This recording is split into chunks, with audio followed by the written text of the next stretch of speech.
else would you rather be than right here, right now? And you're wondering who brought this foul weather. Well, they are. They're the ones responsible. That doesn't surprise me a bit. They think it's a lovely day, though. Based on a true story, he was a neo-Nazi with one true enemy. Himself. A man of faith, a man of hate, and a soul torn apart. Viewer discretion advised. They are forced to adapt to all weather patterns. They are. And good afternoon, Mr. and Mrs. Tarded, and all the ships at sea. Say, be a dear, and listen to Don Geronimo and Mike. Mike Say Mara. Thank you, Rob, and hi. Thank you for listening, everybody. Don and Mike Show, new episode on this Thursday. And it's November 6th. Right. It's a national radio show, despite how it sounds. And you can call from anywhere in the United States at 877-365-3636. If you're calling from Canada, it's there now on key 39. We got to hit it. Oh, I'm so glad it's got a permanent key. Your phone number is 800-636-1067. Really, because the other line doesn't work in Canada. That's right. And from Washington, D.C., you can call us at 202-432-1067. Hi, Don and Mike. Most Burbank here. Hello, Harry. They'll make you have the white pea. Hold on. Don and Mike. Thank you, dude. Is anyone listening? Hey, what happened? Shut up. Did you wash the ass today? For goodness sake. Someone called for a doctor? Yank it. I wanted to be the first. Hello, Don and Mike Show. Hello? Oh, is the music still on? You know, are we not ready to take phone calls right here? 4 minutes into the show. Hello? Right here, right now. Let's reconfigure. They went away, I think. Let's stop. Let's reconfigure. And we are a go. Good. We have a launch. Let's do it. Hello, Don and Mike Show. Hello. Yes, we are taking live, unscreened calls to start the show. Okay. Dangerous. Hello? Hello, I'm here. Are you tarded? No, I'm not tired. Okay, don't be tarded. Wow. Okay. You know, sometimes I think really when we get a call like that, we should really just wait. Hello, Don and Mike Show. Well, Mike, we've been waiting here for 4 hours. I know we would. Hello, Don and Mike. Hi, Don and Mike. How are you? We're doing great, thank you. This is Dad Snyder's toilet calling in. I'd just like to alert you to some of the abuses I have been subject to over the past All 2 right. to 3 weeks. Thank you. Now, about the boycott. Ready for some cloudy fun? Excuse me, it's not a boycott. It's a shunning. The shunning. Yes.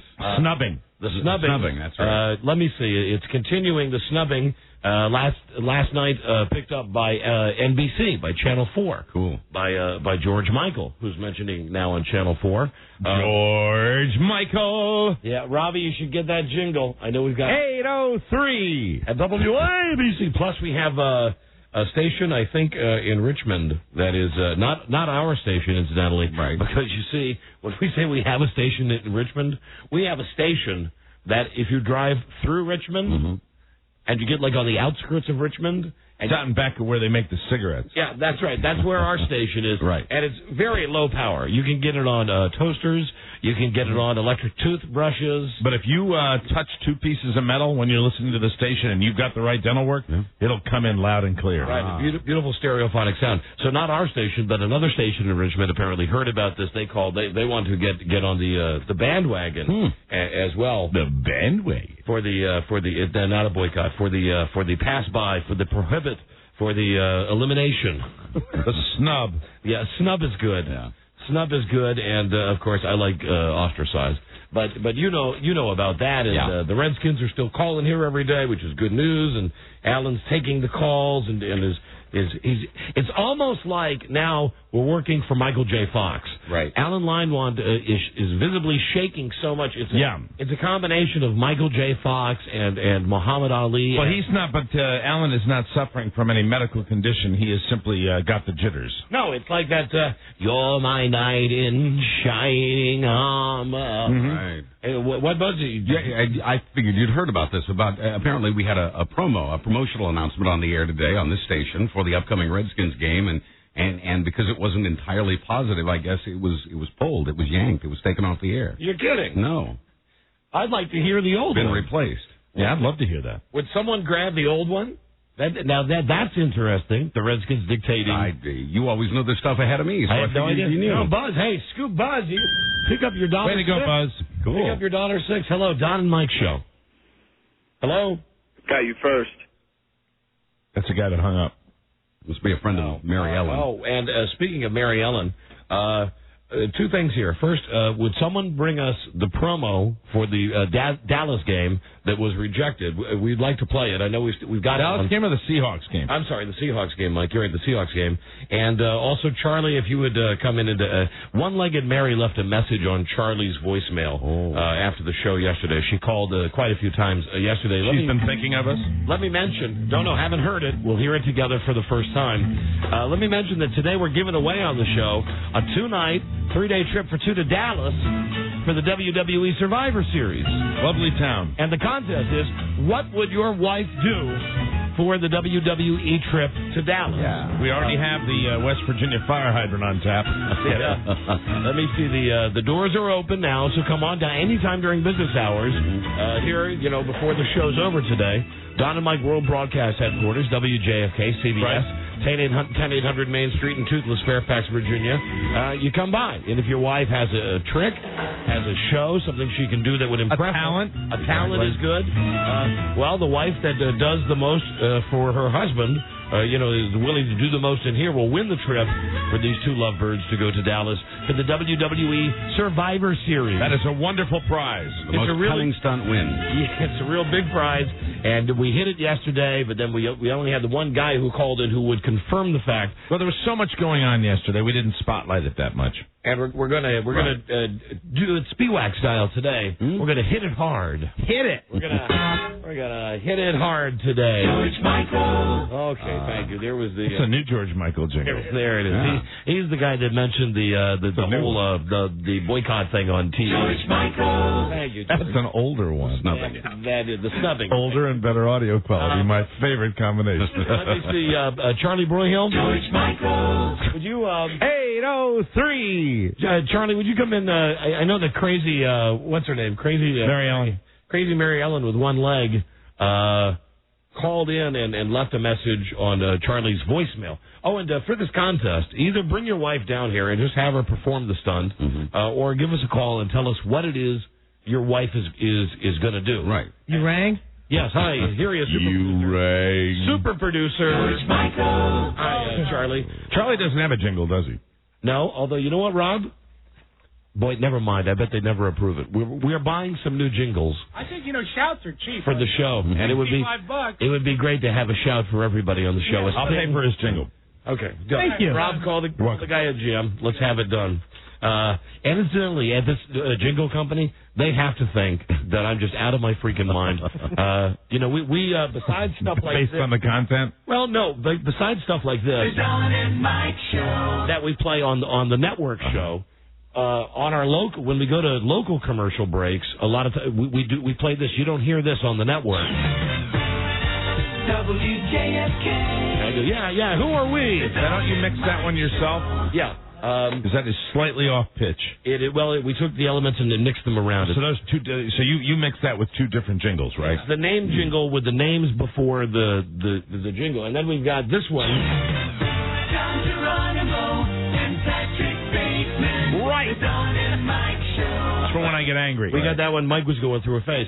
So anyway, we've used. Thanks for that. Well, we haven't played it in a long time, right? It's just funny the way you said that. Mike was going through a phase. Do you like Huey Lewis? There you go. Shut up!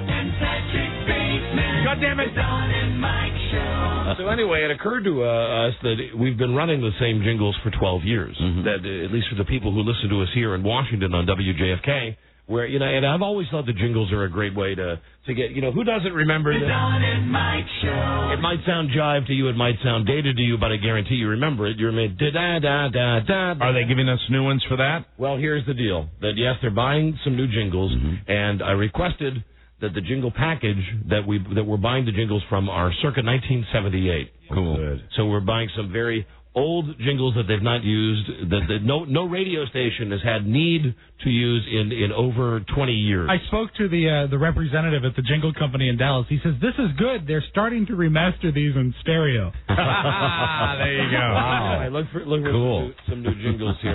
Charlie, do you have the Crazy Mary thing? He was just in here. Yeah, and but he gets bored and he leaves. That's and right. he He won't stick around. He No. just gets bored. You'll just walk out, even though you've got something to say. I never know when you're done. You should just pretend. Just stay. All right, so Mary with one leg called you on your voicemail. Yes, she did. All right, how do we hear that here? Let me call it. All right, good idea. This is a message. Nobody's more anxious to get off microphone than you got polar opposites with Charlie and Rob. Yeah, right. That's why we're magic together. That's right. It's magical. They're grand magic. Charlie is calling his thing now, and see, now I've not heard the message. Charlie just came into the office today and said, "Hey, got a message from Crazy Mary, with one leg." Hello, Mary. And he's going through all of his secrets. All right, I guess I'll wait for you to give me the high sign. It was the first one. Okay. Apparently there was someone else calling. Who doesn't want to be on the air? Do not air this. Right. Yeah, but technically you don't do that. Yeah, but You leave Charlie a message here at the radio station. No, but You here's say do not air that. It doesn't matter. He's already given the disclaimer. Yeah, right. So we can run it anyway. Because if you call and leave a message on voicemail, Message archived. here we go. The next message It is has a disclaimer to your personal ID now. saying you could be on the air. Read it. The next message is, hi, this is Mary. I had unfortunate conversations with, I attempted to, with Don and Mike last evening, and I was wondering if I could speak to, I guess I've got Charlie Broyhill here. I've got your line as well as transfer back to. Wow. Me. If you give me a call, I'd appreciate it. Yeah. I want to apologize for my part in the No need to apologize, one-legged Mary. detrimental conversation, but I also felt very bad that Advertisers, made fun of in the way that I was on there. the audience you reach with the Don and Mike show cannot be reflected in ratings books. The show that I've listened to for a long time. The upscale, college-educated, I'm a fan, and I wish to continue to be. young urbanites. The password is Perky. Get a call back. Jesus. My number is. All right. I got to go on, doesn't she? Thanks. Bye. Wow. And that's it. Mary. All right, Mary. Well, you call us back if you feel like it, honey. Yeah, Mary, come on, lighten up. You give us a call. We didn't lose a lot of sleep about your segments. We thought your segments yesterday were just delightful. They were wonderful. They were quite an addition to the show. We had fun with it. I hope you did, too. Obviously, you didn't. She would call and we'd hang up, and then she'd call and we'd hang up, and then she'd call, we'd hang up. That's pretty much the joke we did about 20 times yesterday, until she ended up having... Okay, Charlie, you can leave now.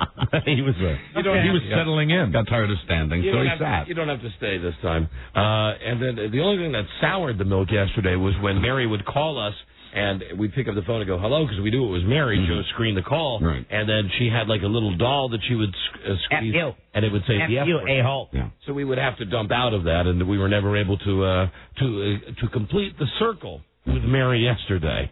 We could not complete. Hello, Don and Mike. Oh, now, I hope this game isn't the game. Was when Mary would call us. Ay. Hello, Don and Mike show. Hello. Come on now, we're going to have to suspend the privileges. La. Don and Mike show. Hello. Yes, hello, Don and Mike show. Don't do it. Don't do what? What are you doing, Hello? sir? Don't beat your mother tonight when I go over to have sex with her? Don't do what? What? All right, that's what, 4 in a row that have been weird? Yeah. I think 100 in a row. I mean, maybe I've lost count. Nope. I'm going back to yesterday's show. Hello, Don and Mike show. He did the same thing. That's the same guy that's called in. Now he's hanging up. Okay, I'll go. We go to the other bank of phones. Hello there, Don and Mike show. That's what. Hello. Can people hear you? It's almost as if they can't. All right. Hello? Let me try this. I'll reset something else. Don and Mike show. Hello? If you could hang up on a one-legged woman, wouldn't you? All right, well, that guy could hear us. Mm-hmm. Hello, Don and Mike show. Maybe that was the problem. Hello? Hello. Don and Mike here. Hey, Don, did you know that Patrick Bateman is going to be the next Batman? Yes. Yes. That would be, what's his real name? Thank you. Christian Bale. Thank you. We knew that. And now making his first appearance today, Joe. And incidentally, if you went to yank it and you got your twisty and you got your slugs and you got all the stuff and you got your butt plugs and you have the card, you didn't know that? I didn't know that. That's in that aisle. Yank it butt plug. The Yank it butt plug. Butt plug. So that new section Buzz was talking about. If you have the winning ticket that says Joe will again wear the same Rolling Stones hat with the big tongue sticking out. Yeah, but he's looking a little less shabby. You shaved. Yes, I did. How long had you gone without shaving? That's another winning ticket right there. You got Joe shaved and Joe wearing the same old Rolling Stones hat again. He loves that hat. Yes, I do. Anyway, I believe it's a cruise to Puerto Vallarta. Puerto Vallarta. Where the Love Boat used to go. The Love Boat. Nice. And I believe the other prize is a weekend with the Gifford children. With you get an entire weekend with Cody and gosh, how sad is that? I've already forgotten the other one's name. And they're all grown up there in their mid-20s now. Yeah. Cody is a teenager now, yeah. They'll take you out for a night on the town. So just go on to your nearby Yankee and to redeem your prize if you had that. Hi, Joe. Howdy. Charlie and I have already taken 100 calls, and there's just nothing out there. Huh. Joe. Could it be what we often attribute this to, the low-pressure system? Yeah, the weather and just the fact that nobody's got anything to add today. They all want to talk. Hey, I'm a little logy. Did you know? I'm a little logy today. Mm-hmm. What, Joe? Did you know that Patrick Bateman is the next Batman? Yeah, I did know that. Somebody just called. Yeah. Oh, I get what you're doing. Okay, get out of here. Did you know we talked about that about 3 months ago? I know we did. I was angry today. Yeah. All right, thanks, Joe. Bye-bye. Take your meds. Joe's not logy. Hello, Don and Mike show. Howdy. Good morning, Donald, Michael, Buzz. Hello. How are we all today? Fine. Hey, just a quick question for you guys. Yeah. Which contestant was it on the marshmallow contest that put the divot in the wall? That was one of the guys coming around the turn and just banged it. I don't know which one it was. We had a hairpin turn. That's what caused that. One of the guys. I was going to offer my services to you guys. Come over there and make it into a glory hole. Ah, really? Is that what you do? Is that what you do for your line of work? You make glory holes? Well, God knows it's a good spot for one because it's right between the offices of Michael Hughes and Bobby Hollingsworth. There you go. Like, incidentally, like if you open their office doors, there is not a glory hole there already. Absolutely. between those two offices. That'd be fantastic. You'd never know who you were going to get, Miss Bobby or Michael Hughes. Judging from the sound of his voice, I don't think he uses spackle. Listen, I'll be the brave one here. I don't mind going on record and saying that here inside this radio station, I have myself experienced no less than 36 different glory holes. Have you really? Depending on what room you're in at any particular time. Well, be darned. That you go in a room and... well, you're constantly trying. Well, which I think is admirable. I think I've made a few myself. Yeah, I got confused the first time I saw you doing that. I said, "My God, what are you doing?" Oh, glory hole. I'm just because the walls here are so cheaply made that it's almost as if you could burst through the wall with simply a nudge of your penis. Right. So flimsy. If you just walked up to the it's not even plywood that we've got making the walls here. You just need a little rap with your knuckle and then finish the job with you. It's almost like Kleenex walls. You just walk up, you do that thing where you look like you're humping the wall for a second, and then all of a sudden you go, That's the consistency of a lampshade. Fresh air. That's how you get the right height. The walls are fresh air, and boy, have I had egg on my face a couple of times with glory holes. Really?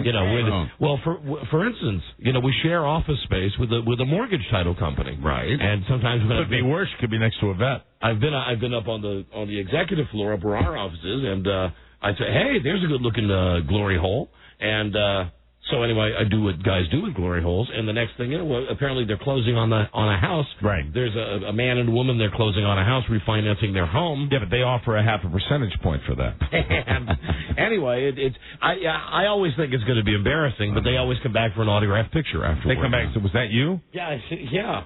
My wife wasn't really participating in this, and she really it passed the time so quickly. Glory holes. Glory holes. Glory. They really do exist. You see? Apparently so.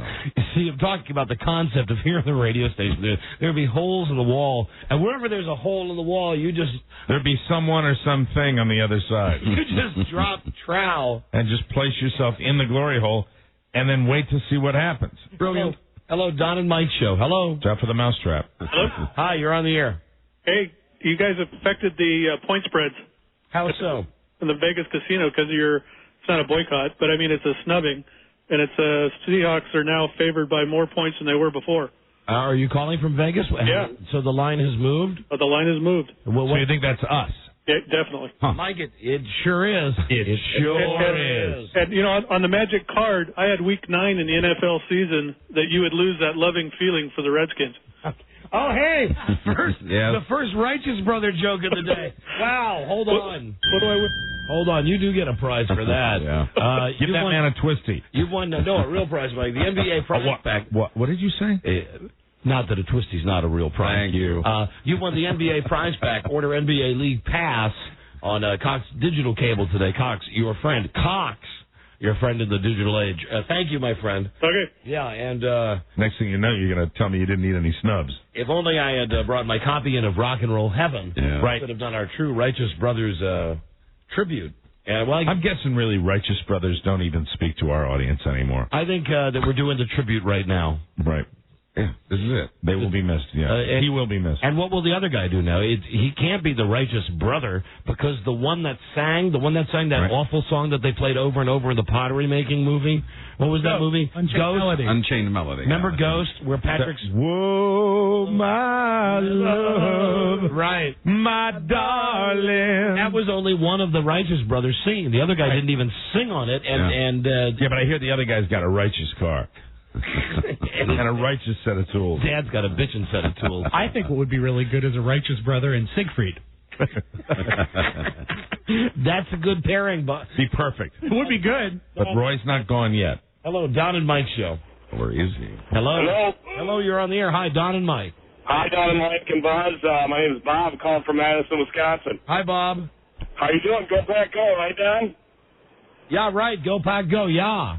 Hey, I just want to let you guys know I love your show, but the affiliate I listen to only plays half of it, and it's frustrating as hell. Yeah, I know. What can I tell you, sir? Well, it takes a lot of letter writing. I'll do what I can. Okay, thanks. Well, listen, thank you for the call, though. Bye. Bye-bye. See you. I feel that this day here on the East Coast is very, very, very indicative of what's going to happen. It's a dreary day. This is the day that's telling us, remember all that nice weather we've had? What's happening now is this is the way your life is going to be for 6 months. Mm-hmm. Yeah, but everybody, snap out of it. Yeah. Snap out of it. That's right. I mean, I agree. It's cloudy. It's rainy. And look at Mike, just drifting off into space, looking very much like the late Johnny Cash, all dressed in black. No, It isn't black. Was it gray? It's green. Gray. It's green. It's a very That rich. shirt looks black. It's a very rich, dark green. From where I'm sitting, it looks black. Are we going to get into a big debate about this? No. It's like it's not. You're wearing black. You're wearing black. This if you is stood black. next to me, I'm a little darker than Rob's color. Yeah, see, Rob is wearing green. Compare, Rob. And Mike is wearing what appears to be black. That's blacker than 1,000 midnights. That is not. All right. I thought No. you. Okay, never mind. Is this black? Yes. I think so, Mike. Well, you know what pissed me off? Can I just get this off my chest? Well, hold on. First, admit you're wearing a black shirt. You're not wearing a green shirt. I'm not ready to admit that. Yeah? Will you come over here on my side where the lights are a little brighter? Come over here. All right. See, we have track lighting. All right. And I got to, come on over. Best way to compare it is to compare it to True Black. So let's do that. And who would ever think the Buzz is true black? That's true. What's up? My name is Buzz. Yo. Hey, hello there, Dons and Mikes. This is Buzz. I'm doing the news. Let me say that I believe, Mike, I would have to say that is a very dark olive green. Hey! What do we have for Michael? You think it's green? I would say it's a dark olive green. Yeah, that's what I thought. From a distance, it appears to be black. Black as midnight. I think it's red. Black as 1,000 bad CBS decisions. Buzz? Yes. Would you agree that is indeed olive green? I don't see the green, but you're right. It's not entirely black either. Well, so. old eyes. Oh. that's what's causing that problem. You don't pick up the real nuances in color. Old ears. But it has a stain on it, and I just took it off the hanger from the store where they pressed it for me, and they moved the button over because I got a big neck and I needed a smaller size shirt. And look, What does that look like to you? That looks biological. That looks like dried white pea. Exactly. And I'm not happy about that, because it's really, I haven't. How did you get semen on your shirt? I didn't do anything. You're like Monica Lewinsky. This is a shirt where I took my shower, I went into the little zip bag where they'd moved the button over and they'd pressed it, and you know what I think it is? I think it's that stuff when they do alterations. It's like Monica's that wax. It's like Monica's blue dress. It's really frustrating. Well, I'm sure you could exchange it at any of the 6 Mortons. At all 6 Mortons. Don and Mike show. Hello there. Hey, Don, Mike, how you doing? Hi, we're doing great, thank you. Hey, I'm calling from Sacramento. I'm just reading the paper here, and in Sunday's B, which is our paper out here, there's going to be a column on Meet the Christies. Doug and Jackie Christie have one of the most interesting relationships. All right, now hey, that's somebody who's really looking out for us. Way to go! This is starting up again. We got to get it. That's going to be in this Sunday. In the Sunday Sacramento Insect. Something like that. And then it says their relationship, which includes getting married every year with full reception, has come under heavy scrutiny. All right. Well, listen, we've got to get a copy of that. Thank you, my friend. All right. Good. That's a good junior producer. That'll be something for Monday. Because that's another one of our topics we love discussing is the pussy whipped guy on the Sacramento Kings. Like Christie's. Hello, Don and Mike show. Cabbage. What's up, Don and Mike? Wilma Cabbage. You guys stole that bit on with Mary. What? We stole what bit on Mary? The bit you did with Mary yesterday. You stole that. Now, wait a minute. Let me explain what you just said. That bit you did with Mary there. You can't even speak. Now, you mean... That bit you did with Mary yesterday by hanging up on her, you stole from 2 other DJs. Yeah, right, because disc jockeys have never hung up on listeners in their entire lives.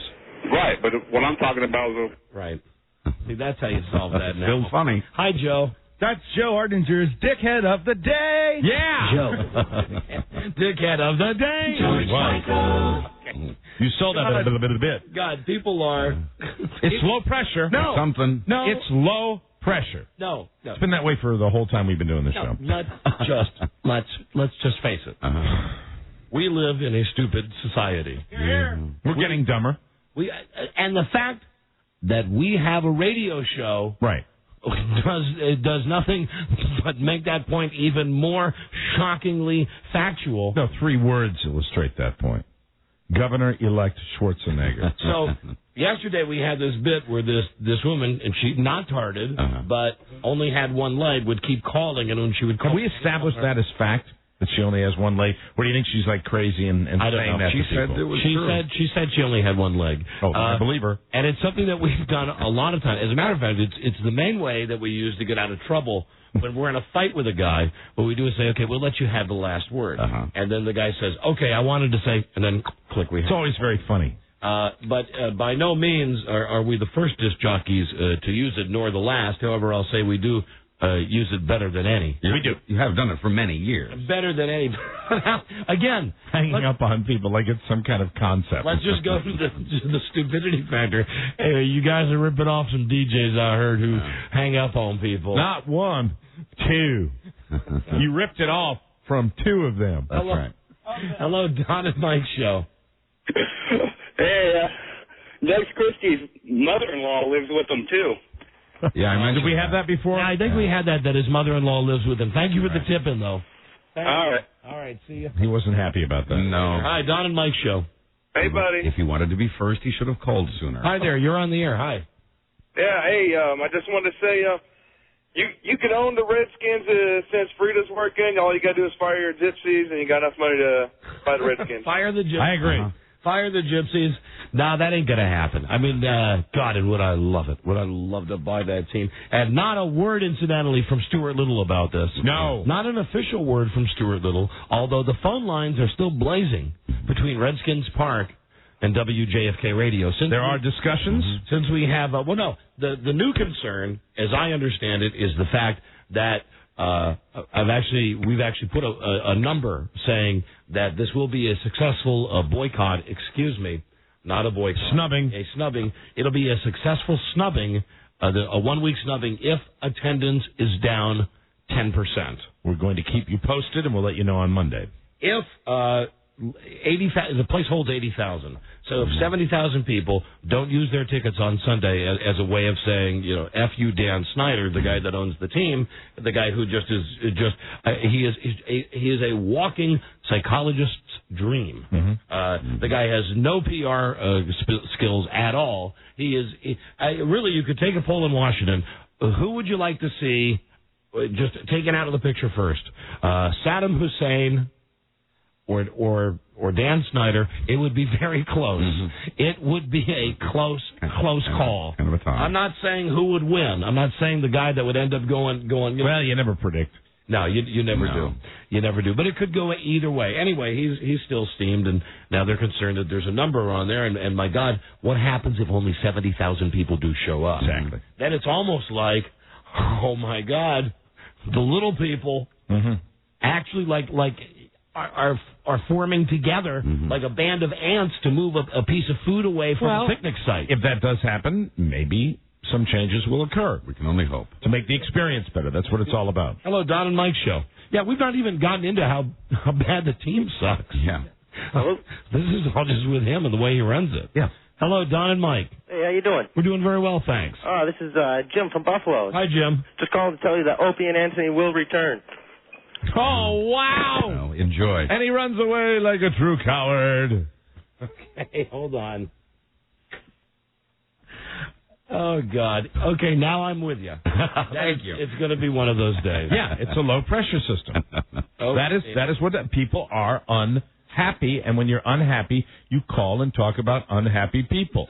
Opie and Anthony. Wow. Opie and Anthony. Yes, Opie and Anthony will return someday. They will return. I don't doubt that for a minute. Because they're as hot as yesterday's bologna, and they will return. Unfortunately, they will not return on a radio that you'll be able to hear them on. You will have to probably buy a radio. Yeah, we'll see if they can get a multi-year, very lucrative deal that they signed in December. Oh, I'm sorry, that's us. Hi, Joe. Hi. Well, Jesus will return too, but I don't see him today. Thank you, Joe. Thank you, Joe. You know what? The low pressure is affecting Joe in a positive way. Yeah, funny how that works. God damn. Hello, Don and Mike show. Hey, how's it going, Radio Gods? Okay. I think we ought to alert the CDC because the Redskin E. coli dysfunctionitis virus has permeated not only the stadium, but has went on to the water supply of the D.C. area and infected all the callers. Impermeated. And listen, we take calls. New word alert. We take calls from everywhere. The calls that we take are from across America. For instance, I see your area code. You're calling from Wisconsin. You betcha. Impermeated. Right. And I don't mean to hurt your feelings, but if I was to grade you as a caller, you would not receive a passing grade. That's okay. You would also be lumped in with all of the other bad ones. And what that lumping is, basically you're lumped in as a low-pressure caller. Yeah, that's right. We got a pretty good high pressure coming through the Midwest, though. So, but it's not affecting you. Looking up. What is the weather where you are today? It's just it's cold but it's sunny after a long, about 7-day rain. I guess. Yeah. Hi, Robbie. Just enjoy the fact that this guy's woefully inadequate and he's okay with it. Yeah. Well, I asked him the weather and he gave me the almanac. I guess. Well, I can only go up from here, so. No. You can. You can go further. Listen, if we left you on the telephone, you could go to new depths, my friend. Well, that'd be interesting too. See, these guys, they call and this they guy think they're funny. This guy. I'm not trying to be funny. I just, I guess I'm gonna agree. I'll go lump into the bank of bad callers, but they're the ones fired me are a little atrocious. Do you call a lot of radio shows?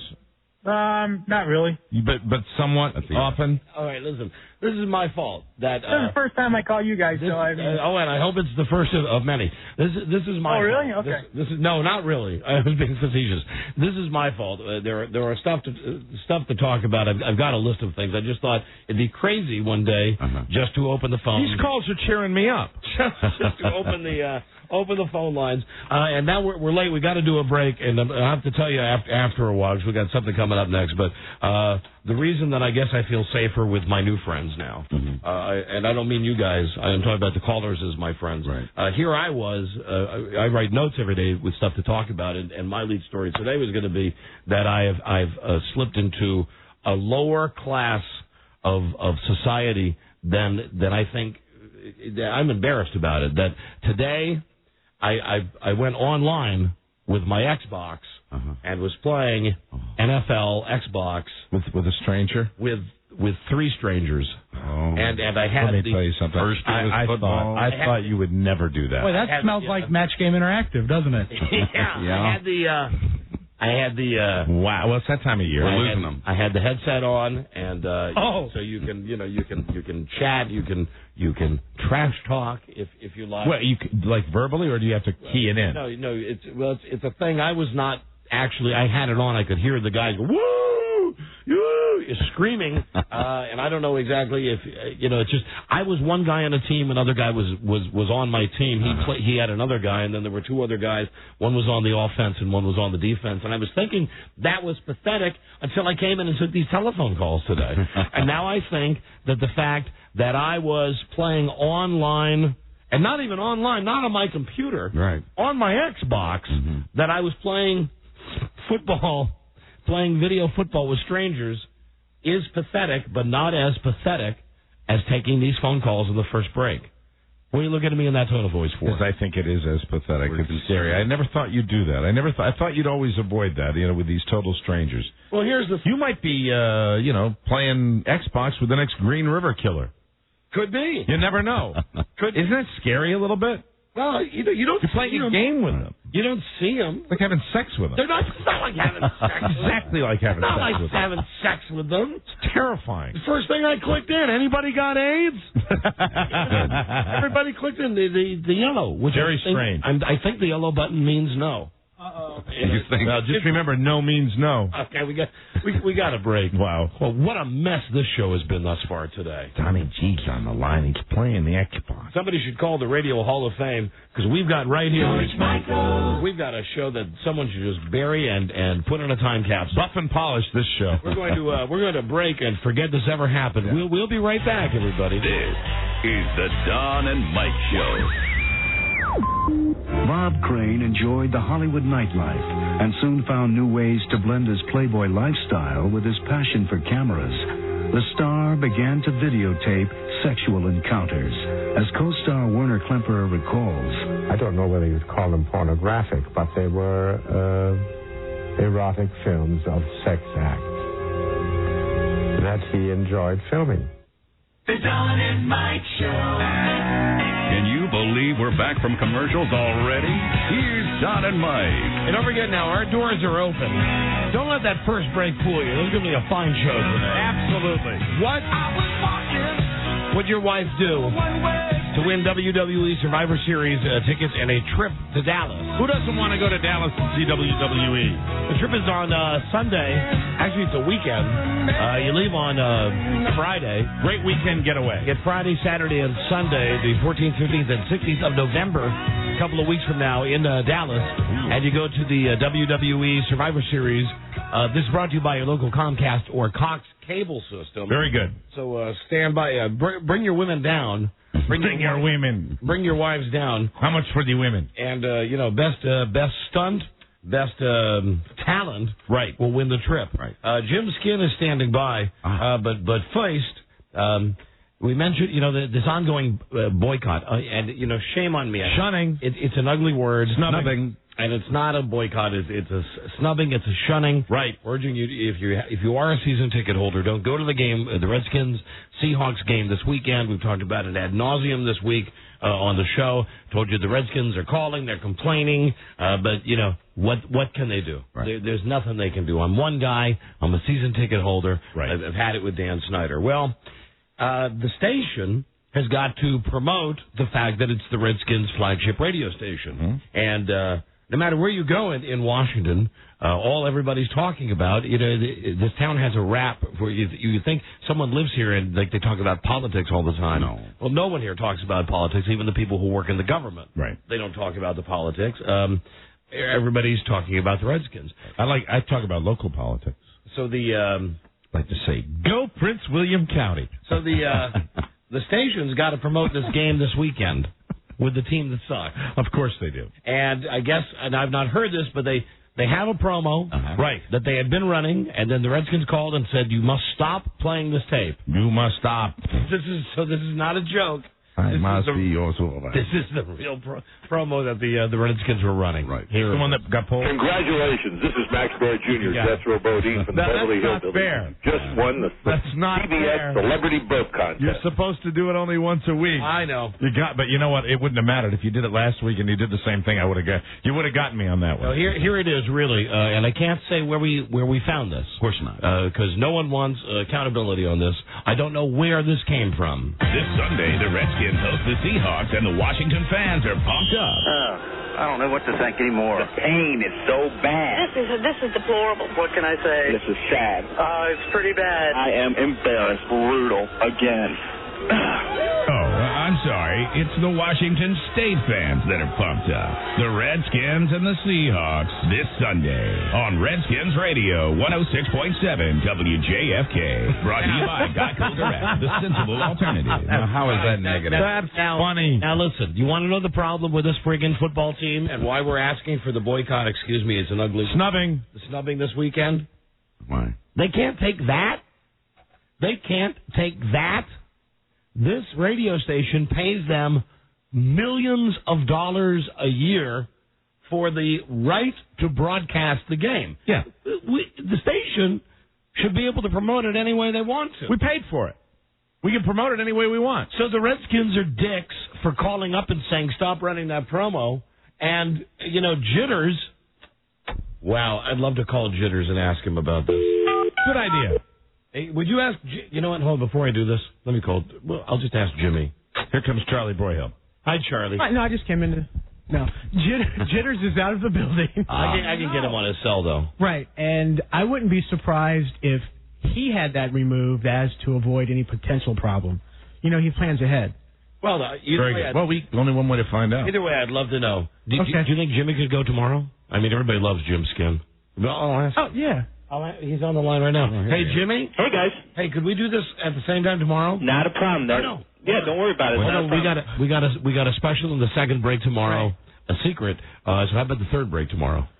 Or whenever you work it out with Charlie. Okay. Yeah, that's perfect. All right, thank you, Jimmy. Thank you, Jim. Guys. All right, hold on for Charlie. It's MrSkin.com. Yeah. Great website, and I'll just tell you in advance that there is a full-on beaver shot in Mr. Skin this week, and it's not from a movie. Wow. It's like a National Enquirer type photo. Very good. And Rob and I were looking at it, and we can't figure out if it's Cameron Diaz or if it's, what's her name, Courtney Love. Courtney Love. Probably Courtney Love. It's one of the two of them. But anyway, just... Hey, speaking of that, did anybody ever find the Paris Hilton video? Not that I've heard. Has anybody seen it? Nope. Haven't heard about it. All right, well, let's call the jittery general manager. Very good. All you Mr. Skin fans, I promise we'll get to that on tomorrow's episode. And I've already alluded to the fact that we have a surprise. Your call has been forwarded to an automated voice messaging system. Well, perhaps I dialed the wrong number, Mike. Hold on. Anyway, we have a special coming up, a special secret break on tomorrow's show. And here's all I want to say. It is a break for my best pal, Mike. Wow. No, Mike, don't roll your eyes. Oh, boy. Don't roll your eyes. I hate not knowing. You'll love it. I will. You will love it. You promise? I swear on my kid's life. Okay, that's good enough for me. A break for Mike tomorrow at some point during the show. Special break. Oh, that's nice. I mean, it's something that it's something that I can't tell you. Give me a little hint. During that break, during this segment, your call has been forwarded to an automated voice messaging. Alan Linewand. Is not Alan Linewand. Idiot. All right, we'll get somebody here who can comment. Anyway, the segment tomorrow, it's nothing that you're going to be upset about. Okay. You're going to be thrilled. You're going to be happy. And as a matter of fact, when the segment actually starts, I'm going to ask you to take control of the segment. I'm going to ask... Really? Yeah. That's interesting. Wow. I'm going to ask you to, direct the segment, if you will. You know how I normally Can I ask a question? Direct the segments, yes. Does it involve somebody famous? No. Does tomorrow's segment, Charlie, involve, in your opinion, somebody famous? In my opinion, no, but he thinks he is. Do I like this person? I think you will like what this person is able to... Okay, enough. Okay. There's enough. Mike, there is nothing for you to be worried about. I think you'll like it, too. Well, I'm looking... Shall I look forward to it, then? Yes. It was lovingly designed with you in mind. You should look forward to it. See, now you're effing it up for me, Charlie. Because, see, the thing is, Charlie says... Yeah, I'm going to get my balls busted. I can tell you that right now. I can tell by the way he's acting. Hold on. Did I or did I not swear on my kid's life... that I would love it? You will love it. Okay. Charlie, what? You will love it. You swear on... Why are you laughing, then? Just because of the look on your face. Because you just like me not knowing. Yeah. Okay. All right. You are not connected. I am not connected. Never have been. In fact, I never have. I think you'll like it. It's something right up your alley, and I would tell you in advance. Okay, the only thing is when you say something like that I'll love it, it's something right up my alley. Is it something like old or... No. Or what? No. No, all right, listen, I'll ruin it if you want me to tell you. But would it totally ruin it for me if you told me? Or would it make it better for me because it'd be something I could really look forward to? I think the spontaneous... You know what? Would you trust Buzz? I trust all you guys. Okay, but I mean really, when you tell me it, I trust you. It's a segment for you. I mean, everybody will enjoy it, but it's a segment that you deserve to be the ringleader on. Cool. Does it? Can I ask one more question, then I'll be done with it? Sure. Does it have anything to do with my current marital status? Absolutely. It's not like a bachelor game, right. dating game. All right, that's fine. It's nothing like that. All right, good. Very good. Okay? All right. Anyway, well, now I should just tell you. Oh, no. Now he should, now, he doesn't know. If he wants to tell me, let him tell me. I'm sorry. I don't like surprises. I'll stay out of this. I mean, what do you think? But you don't even know what I don't know what it is. You don't think why don't you tell? I block my ears and you tell Buzz, and then Buzz will. No, see, because if I tell Buzz, then I'm telling everybody listening, and then it's not a secret anymore. Wow. So I can't. Secret segment. Yeah. But you're kind of on the fence about whether you want to tell me right now. Mike, and tell our listeners right now? It's nothing major league secret, and I'm also don't want to build it up where you tune in tomorrow and you expect, it's going to be... We'll see you built it up now by not telling me. Mike's mom coming in or something. It's nothing... Right.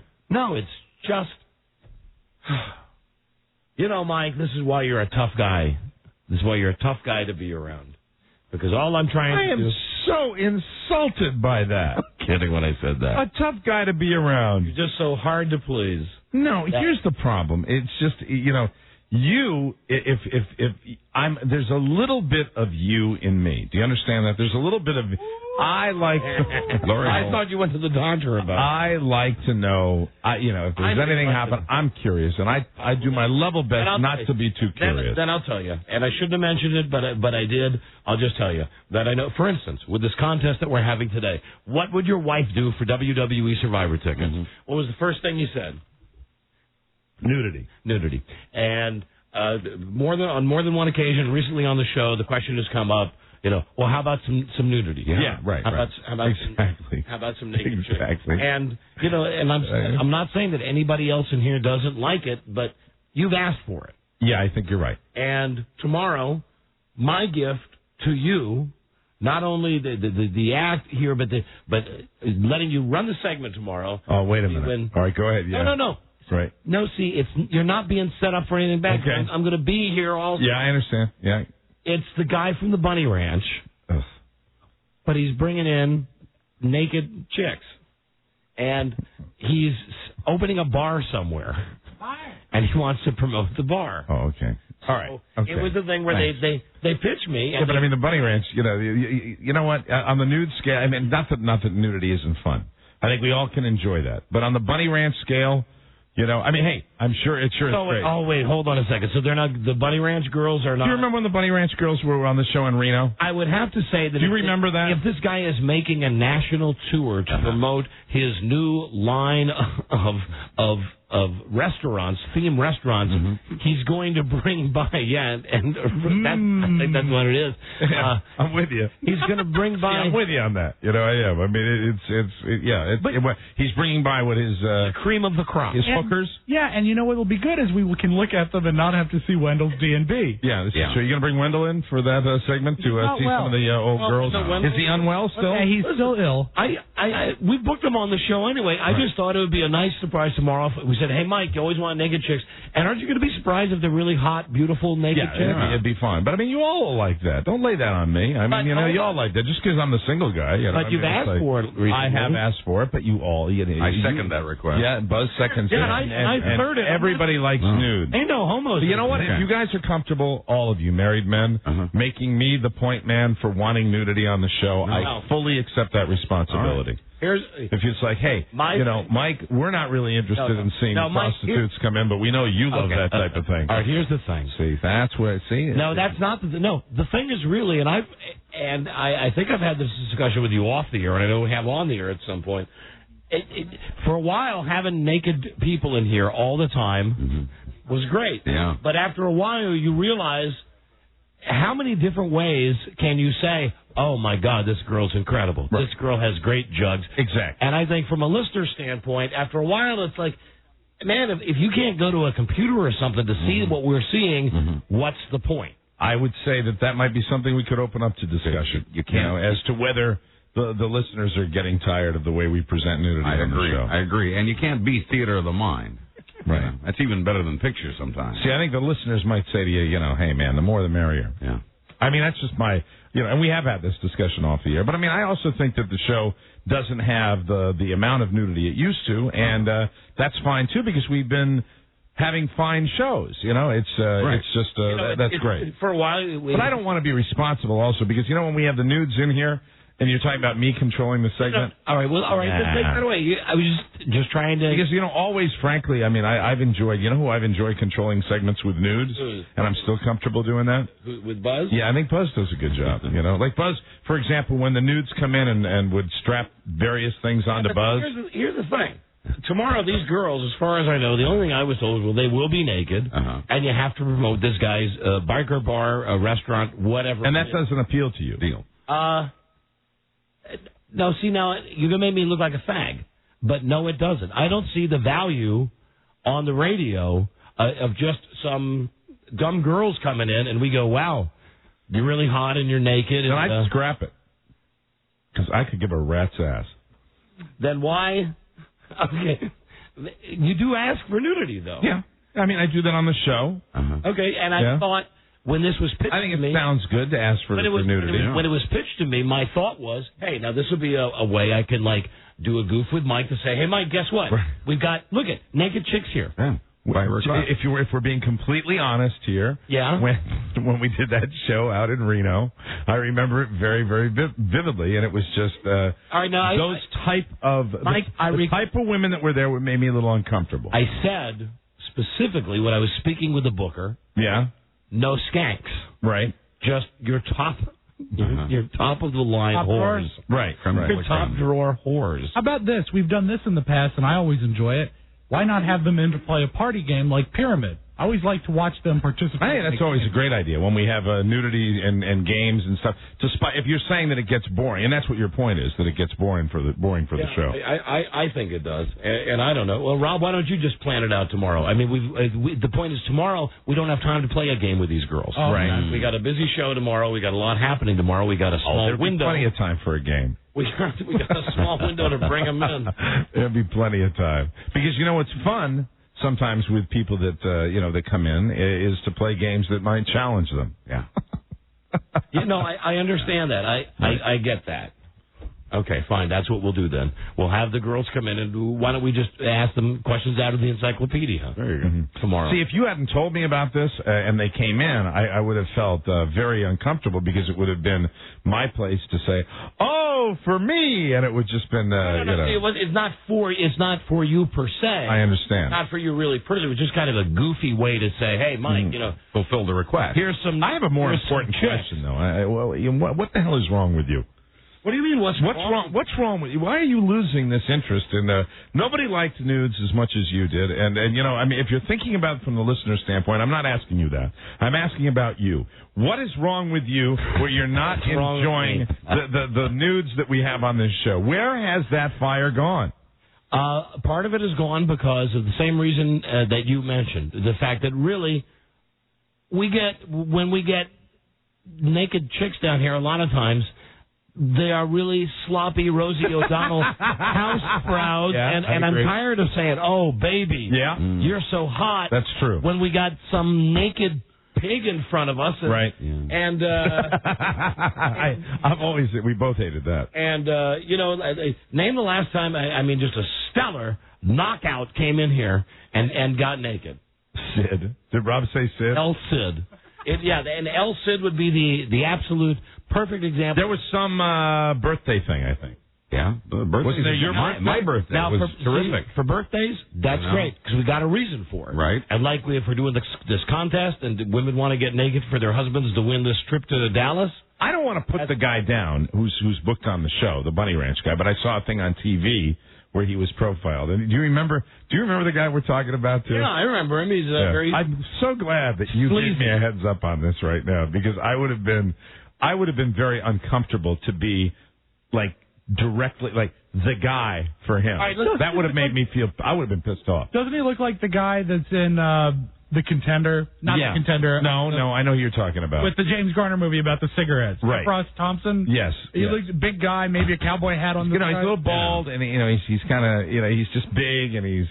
Yeah, but listen, the point is, whoever the girl is, they always come with a slimy guy with them. Yeah. No matter who the girl is, even the real hot girls that come in to get naked. Right. They always. But getting back to the audience, I'd be curious to know what the audience thinks of that. Whether they like that. Well, see, and I think it's an unfair question to ask on the air because the guys are going to saturate the. You're going to get the very active male listeners, and I don't mind taking the crap. I mean, if you guys really if the listeners are not sick of it, I'll tell you where I'm coming from.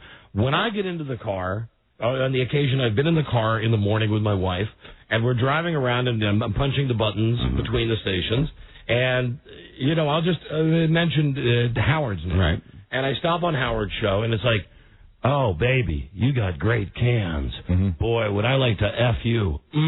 That looks so good. I listen to that, and I think, well, now, is that what we're doing?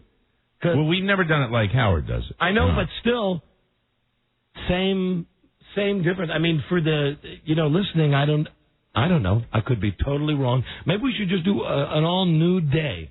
Just have all naked chicks all day. But where are these chicks coming from? Because here's another part of the problem with this. Why I have less than enthusiastic thoughts about this whole thing. It used to be we'd offer up a prize, like a box of smelly socks, and we'd have 20 girls in the lobby. Well, we've been doing this show now for 18 years.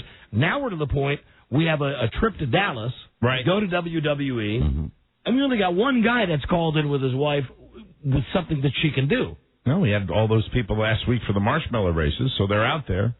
And those women would be the exact examples of why I'm less than enthusiastic about I understand. Let's get some naked... You're talking about amateur nudity as opposed to nudity in general. We've never on this show been...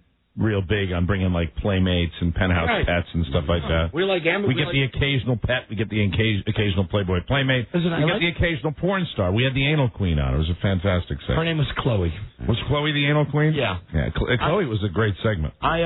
She's good in the sex person. Dr. Natasha Terry, very good. She was good. Man, I don't think anything's changed dramatically. I think that when I talk about it, like when you're doing a game with amateurs and I say nudity, I mean that. I think that's funny. That's good, and I enjoy that because it's the amateur thing. But as far as just generically, I'm probably with you. All right. Well, then what do we? I mean, do we cancel these people tomorrow? I would. You think so? They're planning on coming. I would, unless Rob's idea is true. Unless you wanted to do something with them. No. We can't. We don't have time tomorrow. Really, you and I have always agreed on that, haven't we? As far as when you bring somebody in like that, you just don't get anything out of them. Right. Unless you go, oh wow, look at that. Right. I mean, I kind of agree with you. I hope I'm not bursting anybody's bubble. We just need more birthdays then. Well, yeah, birthdays are good. But also, let me say that I really like amateur events. Yeah. Oh, yeah, always. Always. What the hell is the thing you came up with a couple of weeks ago? But here's the thing. What's that idea you came up with when we had... the piercings. Yeah, and how many girls showed up for that? Well, it was great. But how many girls showed up for that? Enough to make it great. Yeah. I think 3 girls. Right. 3 girls in a 6-hour, in a 4-hour show that we promoted for an entire week. 3 girls showed up, and 2 of them showed up at the last freaking minute. So what's your point? My point is that we have to beg and beg and beg and beg and beg and beg and beg. And we've always had to do that, and we've done better, but we've had good times, we've had bad times with it, but we always have to do that, and that does get old. And the chicks don't show up, and frankly, listen, I love you, but listen, here's my bottom line point with this. And you call me a pussy if you want. If you're listening to this show right now to get your nut, you're effed up. Because we do shows about fart jokes and nutty stuff like that. Yeah. I mean, if your sole reason for listening to the show today is at some point I've come to a conclusion to pull down your pants and work your man. Yeah, I've come to. I just want to make this statement. What's that? You are spending way too much time with Rob. That's it. I have to say that. It has nothing to do with Rob. Yes, it does. It has nothing to do yes, with it Rob. does. Yes, it's got to do with little things. Mike, Rob has never been comfortable with nudity in the studio. It has nothing to do with Would you agree with me? Has Rob been comfortable with nudity in the studio? Rob, your secrets are always safe with me. It has nothing to do with And I'm just kidding. What? It has. Listen, it's me. You know, excuse me. You know that I'm kidding. I know. I'm kidding you. But some of our listeners may not. All right. This is true. So if you want to sling arrows, and also I'm going to say, I'm not laying that on you. I'm saying that I agree with you about the idea of just bringing in naked people for naked people's sake. When there are games involved, the piercing thing, we were all, you know what, every one of us enjoyed that. Yep. Yeah, right. Absolutely. That was fun. Absolutely. But you're right. It does take some doing. And unless we could get, let me put it this way. Unless we could get a commitment from our listening audience, a real stand-up commitment, and I'm not talking about the guys, I'm talking about the women in the audience to say, yeah, maybe we've let you guys down a little bit in the past, but we're going to be there for you. Like in a few months or whenever you're planning on doing the next strip trivia. If, for God's sake, you're ever planning on doing it again. That's not on the agenda anytime in the future, Mike. But if you were, I would want a concerted effort on the non-Mary Ellens of our listening audience. I'm telling you, I'm looking on the screen right now, and there are people who agree with you and people who agree with me. Wait, what do you mean agree with me and agree with... Well, no, because I see one, Don is a pussy, and I see one, Mike is a pussy. Well, I want to talk to the one that says I'm a pussy. I'd like to talk to him. But here's my point, though. Bring him on. Of all of these calls, they're all guys. Of course they're all guys. The majority of people that listen to this show are guys. I understand. It always has been that way. And so we're running out of girls. Because the girls have to step up. All right. Here's the guy who says you're a puss. Okay, why am I a pussy? Man, let me tell you something. First of all, Don, give this segment to Buzz, because it's going to be cool, and somebody can take Mike and drop his butt off down at Pickle Park. I remember Pickle Park. That's the place that's out like... that's out like in Manassas, right? Ain't that where you can go and get you some in the... Somebody was talking to me about that the other day. Thank you. All right, now here's the call that I'm a pussy. Bill. Don. Yes. Hey. Hey. I've been listening to you. Yeah, now that I think about it, I did call you a pussy. I thought kind of like, Frida had a little bit of influence on you and kind of like bringing it and like weighing it against you. My wife has, I swear to Christ, nothing to do with this. I know that. But now that I'm thinking about it, you guys make the image of the woman look better than she actually is. Yeah, and you try it. Listen, with no offense to these women that were here for the marshmallow races, go to the website, take a look, and you tell me, how many times could you honestly do that? How many times could you look at these women and go, baby, yeah? I know what you mean, Don, because my pussy call. Frida is probably better looking than 99% of them women. See, my pussy caller was a lot meaner than your pussy caller was. And my pussy caller told him to drop me off at Pickle Park. Yours is like Frida's probably better looking than 99% of them. Jesus. Okay. That wasn't a pussy caller. All right, last call. Here is a woman's perspective. Good. Alicia. Hi, Don. Hi, Mike. How are you? Hi, Alicia. I just wanted to say, from a female perspective, that it is nice to hear you guys talk about how beautiful the women are and everything, but sometimes it really does get a little old. That you, like you said, you can only describe a female part in so many different ways. Well, now see, I'm not sure I like that. Now I'm going to be hypocritical. Disqualified. Because here's what I'm going to play. And your name is Alicia? Yes. See? All right. So I don't know. I flip-flop. That's not a helpful call, Alicia. No. That's not a helpful call at all for you to call. Yeah, it does get old if you. It gets old. You know, I'm asking the women in our audience to step up and support. That was not stepping up. Don and Mike, hello. Hi, it's me, right? Yeah. Well. Yeah, you guys are putting out fabulous product. Okay, you just don't have the labels described right on your product box. In other words, if you've got a model like from Playboy or Penthouse, we're all dialed in on that whole picture. But if you've got a lady that's like had one kid, say she's a one-kid mom or two-kid mom, or her nips are the diameter of dimes, nickels, quarters, or okay, I got you. So you guys just need to put the ingredients on your box and package it great. Explain yourself.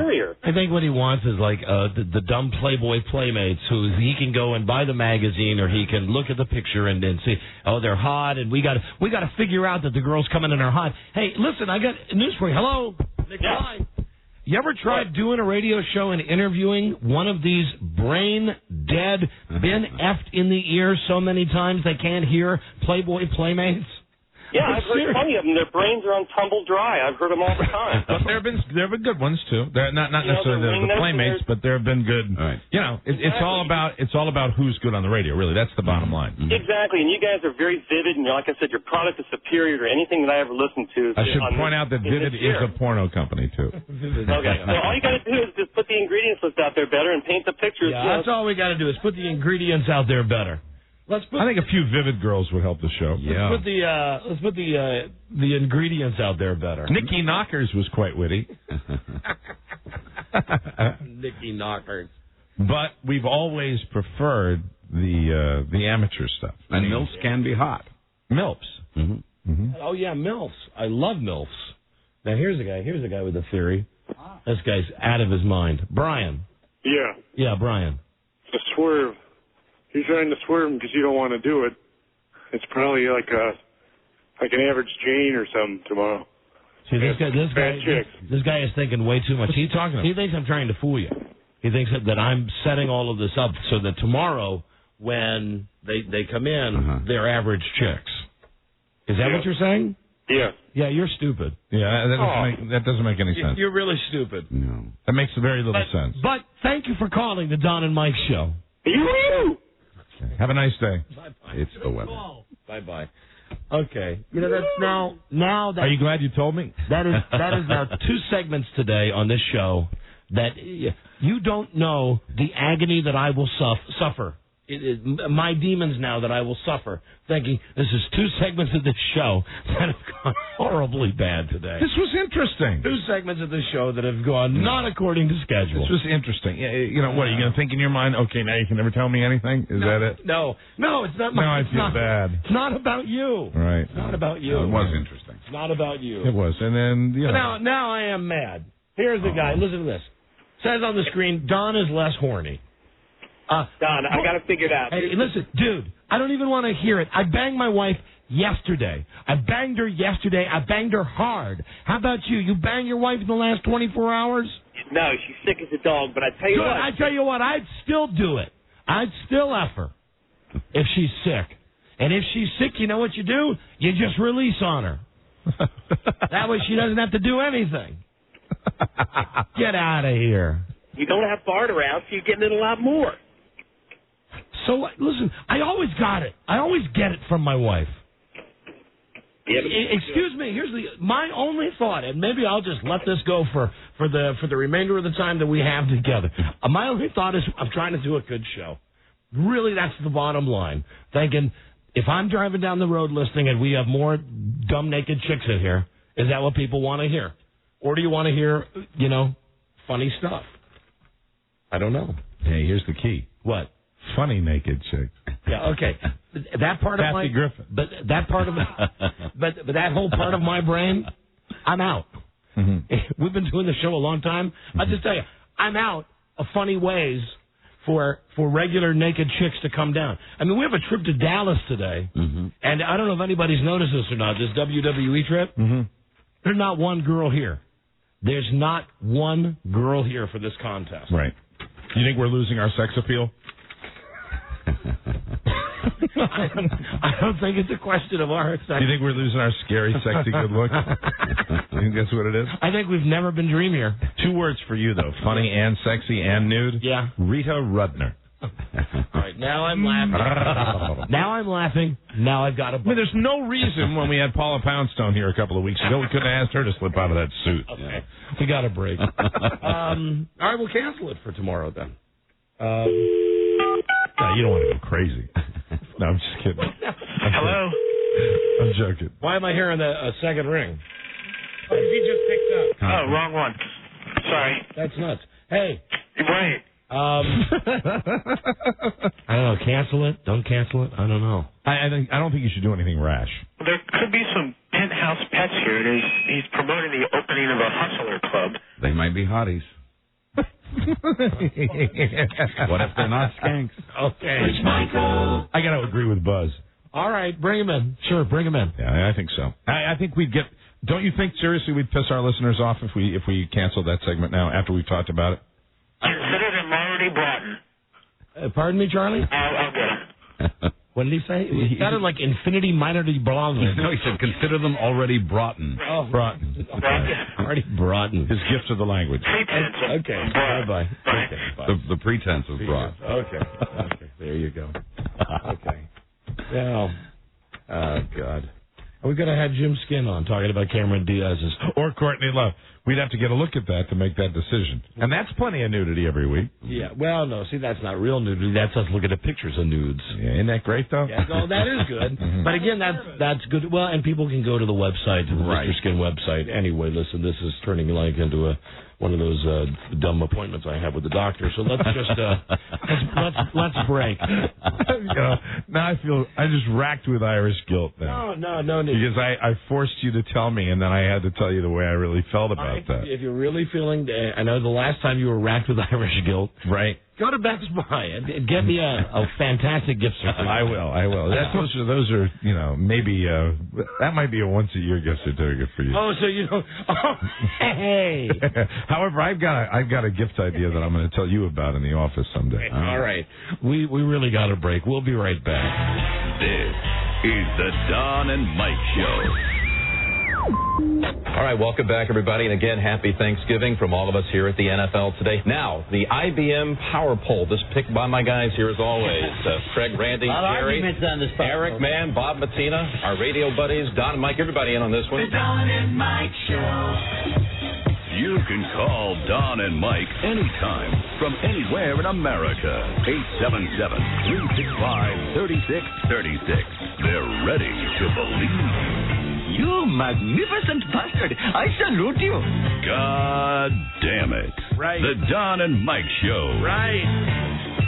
God freaking damn it. Jesus effing Christ. How you doing? How you doing? What happened? Nothing happened, though. It's me. It's all me. You're fine. It's always me. It's right. The inner government. It's right here. It's the inner government. I agree. Talking to me. Hey, why'd you even bring all that up on the air?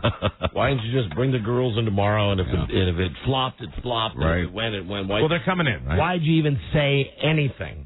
You had Mr. Skin. You had a go-to right there. You could go to him. You see the picture of and they dumped out the word I said. Yeah, the certain body part, the beaver, the word that I used for the beaver, So, what'd you say? Nothing. Okay, I didn't hear you there.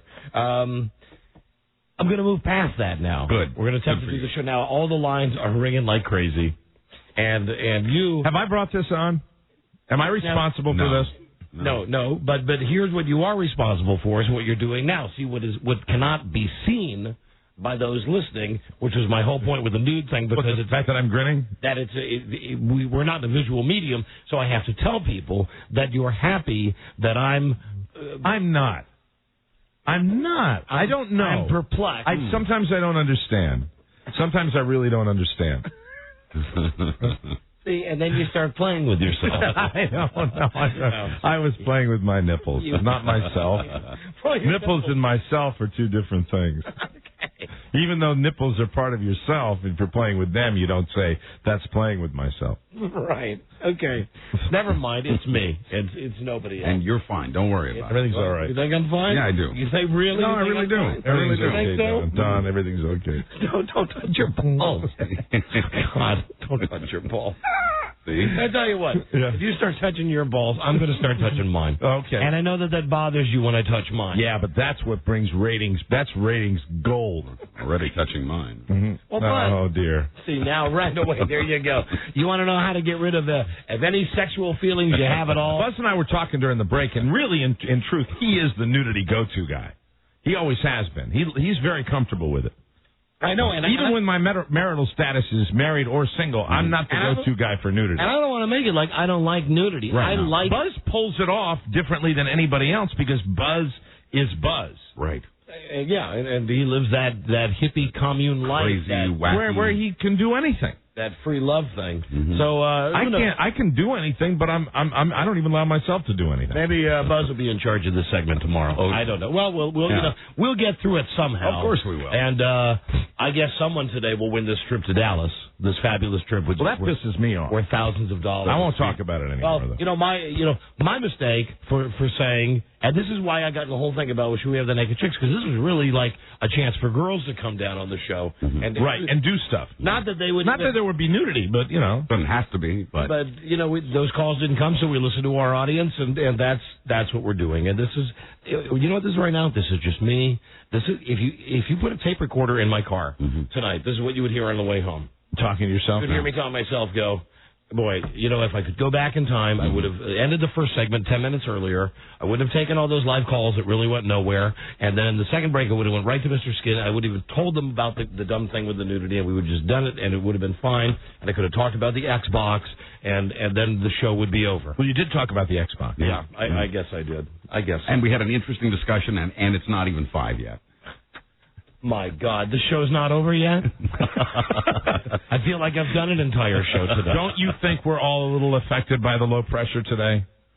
A little bit? Come on. No. You're not a little logy today? You know why? Because it's always your go-to. But it's the truth. But it's your go-to whenever things are not low pressure. Quite kosher. Low pressure. Low pressure. My man, crystal clear day. My ass low pressure. It's 70 degrees outside. It's 65. It's Buzz. It's 62. Now it's 62. And forget it. And cloudy and dark and dreary. Well, yeah, it's dark because the sun's going to set in approximately 21 minutes. And this is the way it's going to be for a long time. Yeah, right. Yeah. Right. Yeah. Right, until it's time to spring forward. That's right. You know what makes that sun come out, though, even when it's dark outside? What's that? Nudity. Hello. Don and Mike's show. Don and Mike. Don, I want to tell you, that last segment was what makes your show so good. No, don't, Buzz, and you, sir, don't patronize me with this. Listen, trust me, I know bad radio when I hear it. No, I've never. We've just done it. I go back to WAVA. I've never called in. I've always been a good listener. But I really did hear you sort of question that last segment. What we look for. You're goddamn right. I questioned the first segment today, too. I didn't hear that one. But look. Listen, let me just tell you. No, you didn't miss nothing. I made a bad joke. But that discussion was really Don, Mike, Buzz, and what we listen for. The good listeners know when we're listening to a show. But that was you guys, and that was the best radio I've ever heard. That's all. You need to raise your standards, dude. Just accept this compliment. But I'm working on it. Right. Let's take that and run with it. Thank you. Thanks. Thank you for lying. Bye-bye. Thank you. Thank you for being another one of the endless parade of liars in my life. Yeah, that's a happy thought right there. The endless parade of liars, you know. I was not even... I couldn't agree more completely. I was not even going to... never mind. They're very pleasant lies. Never mind. What were you going to say? Did you do a little editing right there? Yeah, because it's something that I don't necessarily want to talk about. Maybe maybe you're right. maybe there is something, but with me, it's not the weather. I swear to Christ, I'm not affected by the weather. I get in my car today, I thought, well, it's 70 degrees. I could be, and these are the dumb things that I think as I drive to work. If we were doing the show in Miami, I'd be driving to work right now saying, oh, it's a little cool today. You know what I mean? I try to make it all relative to whatever my situation is. Right. And the reason perhaps that I'm logy is that I even tell you this, and I don't want to... Have you thought about doing the show from Miami? Have you given some thought to that? We've talked. I told you, I like Tampa. Yeah. Tampa, Miami, doesn't matter to me. But, no, we're locked in here now. This is it for now. What makes you think we're locked in here now? We're locked in with this company and this radio station. Yeah, but no. I want to live here. I just want to live here. Just thought I'd throw it out there. I know. But anyway. You ever want to do, like, long periods of time, like, somewhere, and just, No. Your kid's in college now? No. I can't do it. Right, you have kids. You can't. You can't I'm sorry. That was highly irresponsible. I'd like to apologize to my family. You can't live it. What the hell am I thinking about? So, Jesus. Here's the thing. It's not really the Xbox that had, and it's not the new. Well, no, the new thing was real. That's what I really do think about the show. Laura might move down to Tampa. Yeah. She might. I'll have to ask her about that. If you ever really came in one day and said, we need a warm weather climate. No, we don't. Just wintertime part of the show. We don't need a warm. I'm fine doing it like this. I'm just throwing it out. I thought you were making some comment about Miami, and I was just throwing that out there. No, not okay. at all. All right. Not at all. So what you're saying is that if we were driving to work in Miami, you'd say, hey, it's a little cooler there. Yeah, it wouldn't change. Your environment wouldn't have anything to do. Correct. Right. Nick. Yes. What's your problem, dude? I figured out that, like, every time that you mention nudity or nudity comes up, that Mr. Geronimo seems to bring up his wife. When did I bring up my wife in that conversation? Never. Well, you were before. When a guy I brought my wife up when a guy said to me, "You're not horny," and I said, "I bang my wife all the time." What response would you have if a guy said to you, "You're not horny"? Wouldn't you say, "I have sex with my lady all the time"? Possibility. So is there a possibility that this call's totally off base and you're just a dick? No, not at all. Well, no, if during the discussion of nudity, he didn't bring his wife up once. Right. All right. I just think you're blinded by the vagina. You're a little lit, and every time the nudity comes up, the wife. No, listen. All right, listen. You know what, you stupid douchebag? You deserve the truth. We're in this for ratings. Do you get why we do the show? We do the show for ratings. And frankly, at this point in the radio business, you can go up and down the dial with your shock radio stations and your morning shows that have shock morning shows and play music throughout the day. It used to be something that was kind of novel, that you wouldn't hear everywhere. Now, not only can you hear it on every goddamn radio show in the world, if you really need to get your nut, go to the internet. What I'm saying is it has nothing to do with being pussy whipped by my wife who doesn't really care. And if you don't get the fact that my wife is doing a show with me too, then you're really dense.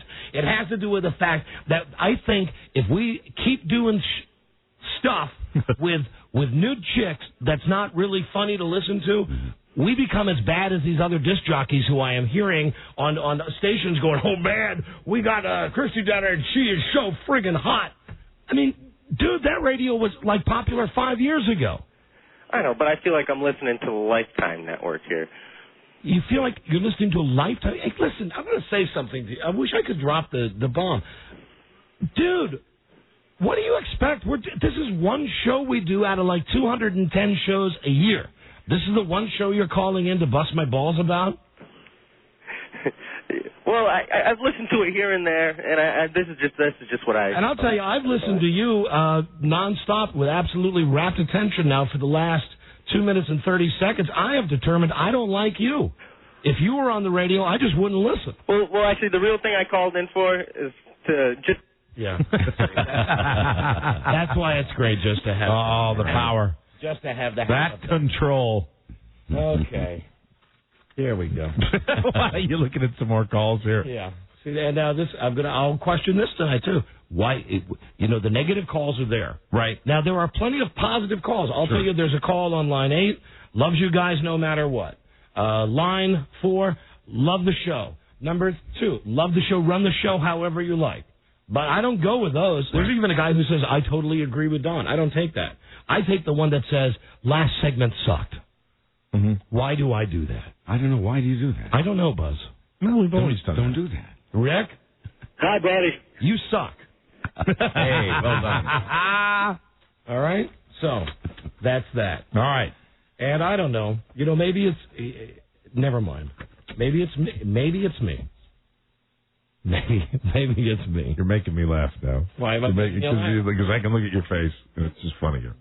Oh, now God. Here's another genius. Eric, who has the problem solved. Eric, as far as nudity on the radio. All right. Eric.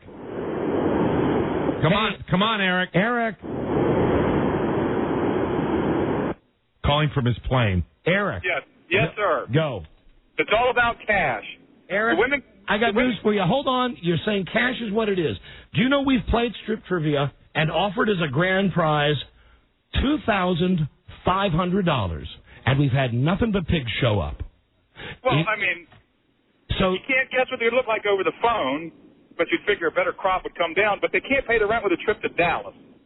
So you're saying that if it was cold, hard cash, we would be getting the what would you do people?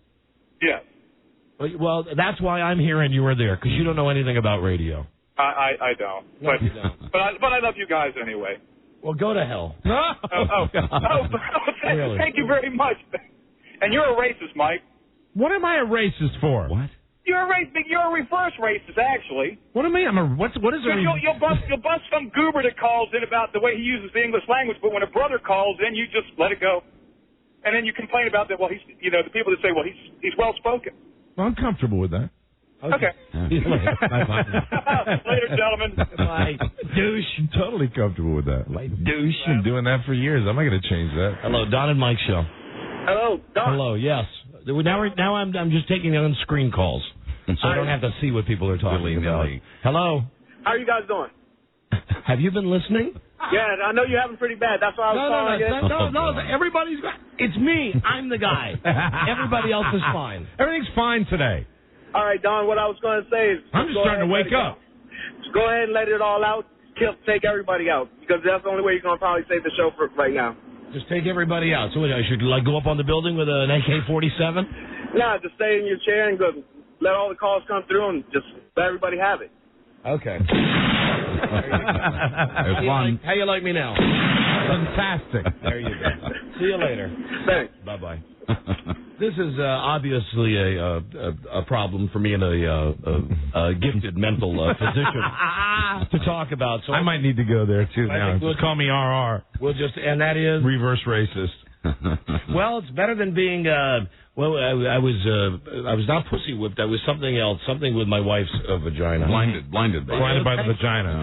Thanks for remembering. I'll never forget that. Held on to that one. Yeah, I will. Blinded by a great Manfred Mann song. And who hasn't been blinded by one? Blinded by the vagina. Okay.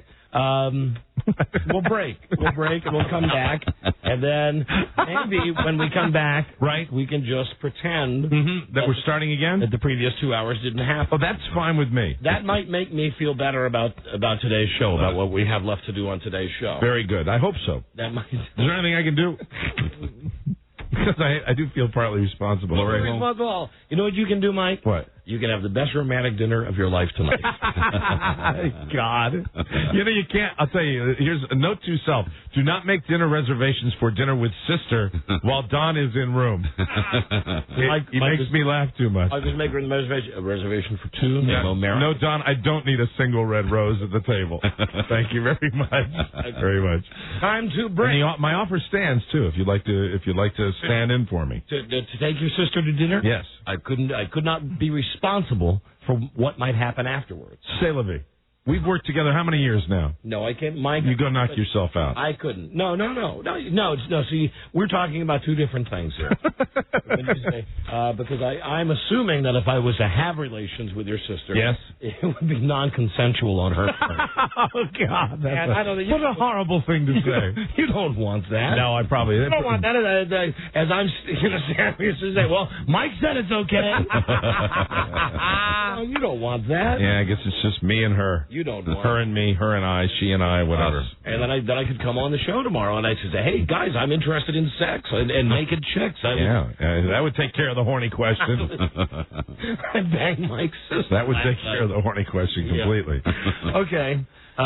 So, we don't have to restart the entire show when we come back. That's foolish. No. That's foolish. Yeah. That's so foolish. I think we'll do it. George Michael. When we come right back. This is the Don and Mike Show. Two members of the Seattle Star Wars Society are giving new meaning to the term die-hard fan. They kicked off the new year by getting in line for Star Wars Episode 2, Attack of the Clones, 4.5 months before the May 16th release of the film. John Guth and Jeff Twighton, I think it is, are outside Cinerama in Seattle, Washington, waiting. John and Jeff, good morning to you. Good morning. Good morning, Matt. I'm trying to hi, Don and Mike. Oh, we get to say hi, Mom, and everything like that. George Michael. Jeff and John, we appreciate it. Good luck to you, and maybe we'll check in with you as the 129 days tick off. Please. Yep. Thanks. See you, Don and Mike. The Don and Mike Show. George Michael. Did you wash your ass today? Don Geronimo and Mike O'Mara. All right, we're officially restarting the show. Very good. All right. It's a 2-hour show today. And the good news is that we've decided to cancel the What Would Your Wife Do for WWE Survivor Series contest in Dallas. We canceled that. Good. Fully. We thought about it. There were so many women that called and wanted to play the game. We just don't have time to get them all in. Don't have time today. We just don't have time. Just couldn't make it on time. Maybe somebody who's just getting into their car right now, they might buy that. Yeah. Absolutely. They might believe that. Yeah. We always advocate that you listen to all 4 hours of the show. Mm-hmm. We just felt it was fair to, in the interest of the people we would have to turn away, just to cancel the contest instead of disappointing so many people. So we will we'll have to give away the trip at some point today. Yeah. Trip must be given away on Thursday, November 6th. All right. Well, that in fact is today. Whew. So we'll do that. The Redskins boycott. Excuse me, that's an ugly word. The snubbing, the shunning. That continues. All of that is happening. This Xbox thing. This is really getting into a level of nerddom that is hard to explain. Very scary. That if you have an Xbox, what you can do is, if you have a phone connection, and who doesn't have the phone connection for whatever you need, you use your Xbox and you go online, right? And then there are guys, I guess guys, who knows, that pop up and bunch of guys look like Jack Black, and you play a video game where you're one guy on a team and the other guy's another guy on the team. Do you get to choose who you take on? I mean, or is it you just throw yourself into a hot period? It was just kind of. It was the first time I did it. I hooked it up today, and I was amazed when the thing said, what were you playing? The football game? Yeah, you can only play it with NFL Fever, which is the Xbox game, and who hooked it up for me is the guy, my N-word. That guy, the guy. The guy who says that. My N. I'm talking to him, and he says, "How come you don't have your Xbox hooked up to play online?" Oh. That's the best thing. So he hooks this thing up for me, and I'm sitting there like a dork. I mean, I know you've seen the commercials where they've got the guys who are wearing the Madonna Time Life Operator headset, right? And they've got the controllers, and like nerds, they're in front of the TV with pressing the buttons, and the guy scores, and they go, Yes, I am number one with the fingers pointed in the air and all that right, stuff. And exactly. That's what I was doing today. How'd you do? My team won. Really? All right. Well, that means you're going to be back. My team won. I believe so. And is there any way of scoring, of grading your performance? Are you on some website now where people will know how well you did? No, I went to the website, the Xbox website, and what I have to do now is go to Barnes & Noble to find a book, not of cheat sheets. No. Like you can get for video games, but a book that tells you how to navigate through the Xbox Live to find out who you're playing again. If you want to... Aren't all video games really kind of set up now to go online? I mean, that's half the books of some of them. No, right? not all of them are, but Xbox is one that is with this game, and I think there are others that can't. Anyway, it's a new level for me. It's a new level of not only nerddom and of a sign that my life is falling apart, but also a sign that I frankly am just not as good as I thought I was. Oh, no. Because on the Xbox, just like on the Madden, it's got all the different. You play at the rookie level, right? Pro, All Pro, or All Madden. Right. Like on the Xbox, it's rookie, veteran, all world. Well, what level do you play at? I have beaten the game I beat the game at rookie when I first get it. Right. Meaning I get a team and I play it through the Super Bowl and win the Super Bowl. Then I play at the next level. So I'm playing at world beater level. Wow. And I'm thinking is world beater level the highest level? Yeah. And I'm thinking I'm unstoppable at this thing. So I sign up for this and I hook it up, and these guys are doing stuff. I have to look at the book to remember. Can you smell the socks? Is it that realistic? Yeah, I have to. At one point during the game, I'm having to look at my book. Now, keep in mind, I've played this game roughly. God, I've played at least 4 seasons on it, which means I've played at least, being one team counting exhibition games, I've played at least 100 games. That's pretty good on this thing. And no, that's right there. That's reason to indict me right there. The fact that I've already spent over 100. But they're addictive. I mean, anybody that's ever played those games, I mean, it obsesses you. So I'm thinking I'm good, and then I get on this thing, and I'm freezing, and I'm realizing that I'm not as good as the other guys. And at one point, I can't figure out which button it is to give the straight arm. Right. Because I'm Mike Allstott. And you're a broken field running from Tampa Bay, and I do this thing where just for half a second I look down at the controller.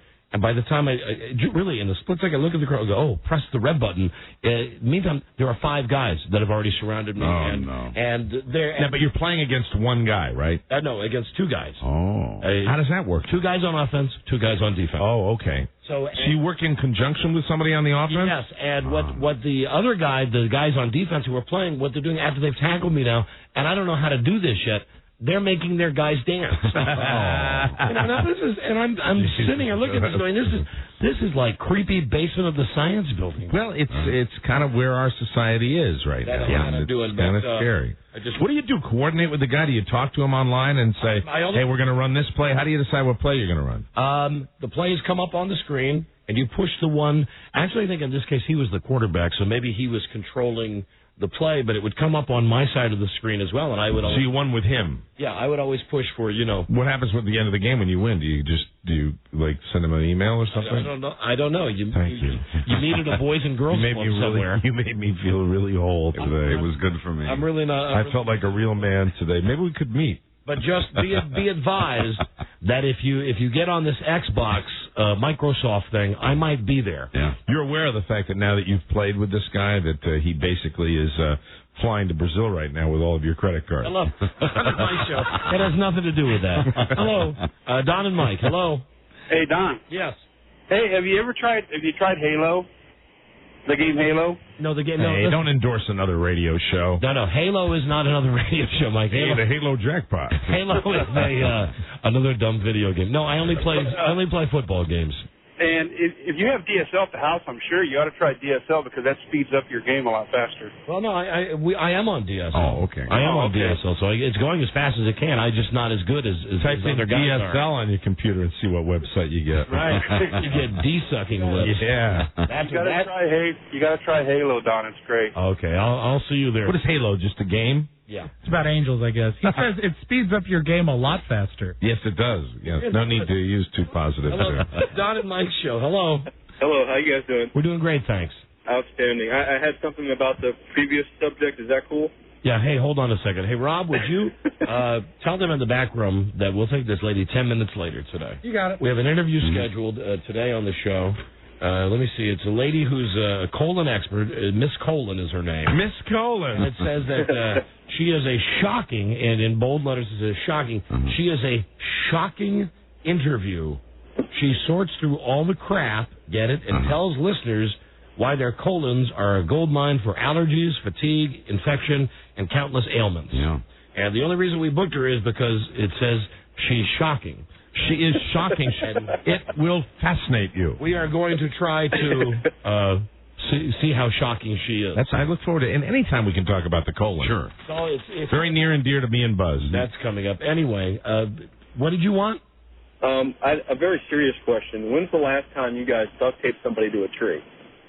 That's years and years ago. Isn't it long ago? You know, and I'll tell you something. That was a satisfying feeling. And this is one of the. Now, there used to be. That's the whole policy thing, right? Right. When we would have people would be pissed off at the radio station, not even people who necessarily worked on the show, like people, office workers that would screw something up. We had the ability to take them outside, duct tape them to a tree, pour crickets on them. Shave, as we did with a guy named Joe, shave down... Joe Misco, wasn't it? Joe Misco, who is now a mortician. Specializing in the funereal arts. There you go. What we do is we would shave down parts of his body and then put honey on there and then put like ants and junk on crickets. there. The crickets started to eat him. Yeah. We can't do that anymore. And he was out there like we kept him out there for 4 hours one day. You can't do that no more. They don't like that. Right. Well, my point being is that that's a long time ago, and I feel that the show has evolved, and it's really your choice. You do what you do for money and ratings, and you do it for laughs, and you do it for a lot of reasons. No, and I do it. Listen, I want to tell you something. I mean this. The reason I do this is because we signed a contract. That's why I'm here, sir. That's exactly why I'm here. I do it for the love of radio. Not me. I do it. I do it because radio. I get up in the morning and I think about radio, and I go to sleep at night. I do it and I think about radio. Do it for the nudity. I live, eat, radio. I'm the opposite. Yeah.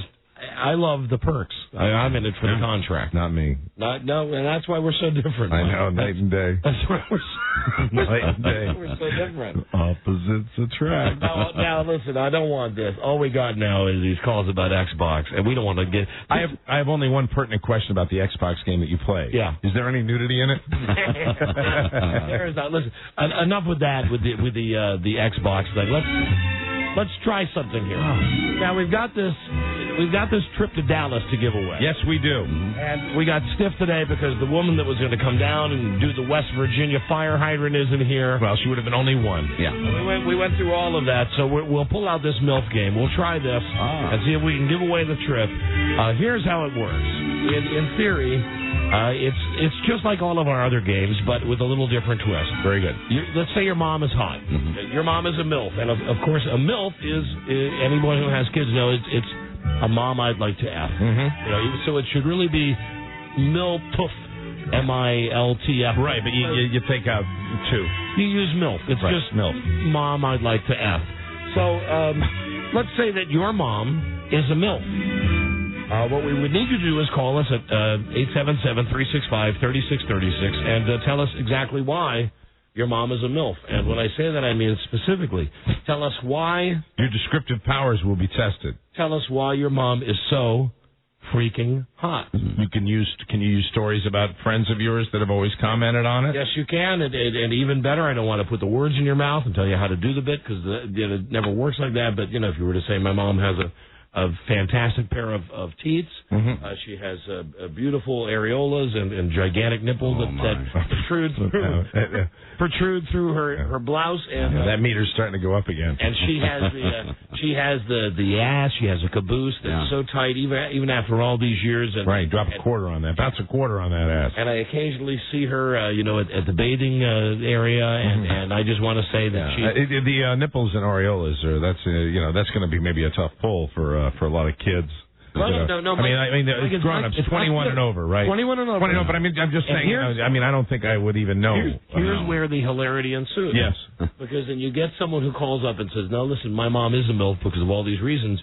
Well, then what we do is we call the mom, and we put this music on. We put this music on. We put the person on with the mom, and he has to tell the mom why she's a MILF. Fantastic. And in as gritty, descriptive terms as the person used to describe the mom to us that made the whole thing begin. Stay tuned for some tremendous Oedipal fun. So, if your mom is a MILF, you have to call us and tell us. And then if you have the best description, if after hearing this we'd all like to F your mom, then we call your mom. Yes, Mike. Don, I have a question about this game. If the son and I'm guessing this is going to be mostly sons. Should be sons. If the son wants to do that, we want him to keep it to himself, correct? Well, he wants to effort? Yeah, that's. Should we keep that under the hat, or would you keep that involved in the game? I think it'll become clear. I mean, it's part of literature. If anybody, and who is that dude again? That Oedipus. Mike right. mentioned. Right. Yes. Oedipal fun. Oedipus. But I mean, primarily, it's like why you think your mom's a MILF. Oedipus.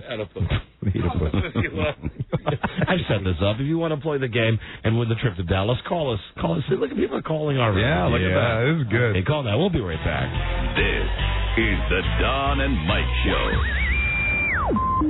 Well, I have a microphone and you don't. So you will listen to every damn word I have to say. The Don and Mike Show. They have very nice teeth. Don Geronimo and Mike O'Mara. My day just keeps getting better. No. You should be in my bones today in my skin. If you could, would you? Let me ask you. Yeah. If you could be me today, would you? Not a chance. Not a chance. Not a chance. Not a chance. But most days, I can't. In a heartbeat. I can't tell you. I just made a very, very bad faux pas with a friend. Oh dear. With someone that works here. Said something I shouldn't have said. You didn't mean it. No, I didn't. No, I didn't. And I think that person knows that I didn't. Yeah, and they know you don't mean it. I can't help it. It's a word I toss around all the time. You do. You use that word liberally. Oh, I do. And you know what? It's a good day. It's going to be the day's going to get better now. Anyway, so I use that word, and see, the thing is, I think when we're in the sanctuary of the studio, anything goes. But we have big steel doors that are they're made to be soundproof. Right, exactly. So someone can walk in, and you don't necessarily know someone's walked in. Right. And boy, it was. Do I have egg on my face? It's a weird day all around. Did I mention that I went into the men's room during one of the commercial breaks, and Cameron was in there with one of our sales ladies? No. She was patching him up. I forgot which salesperson it was. I know her name. I'm blocking on her name. Patching him up. You know what I'd call her? I wouldn't.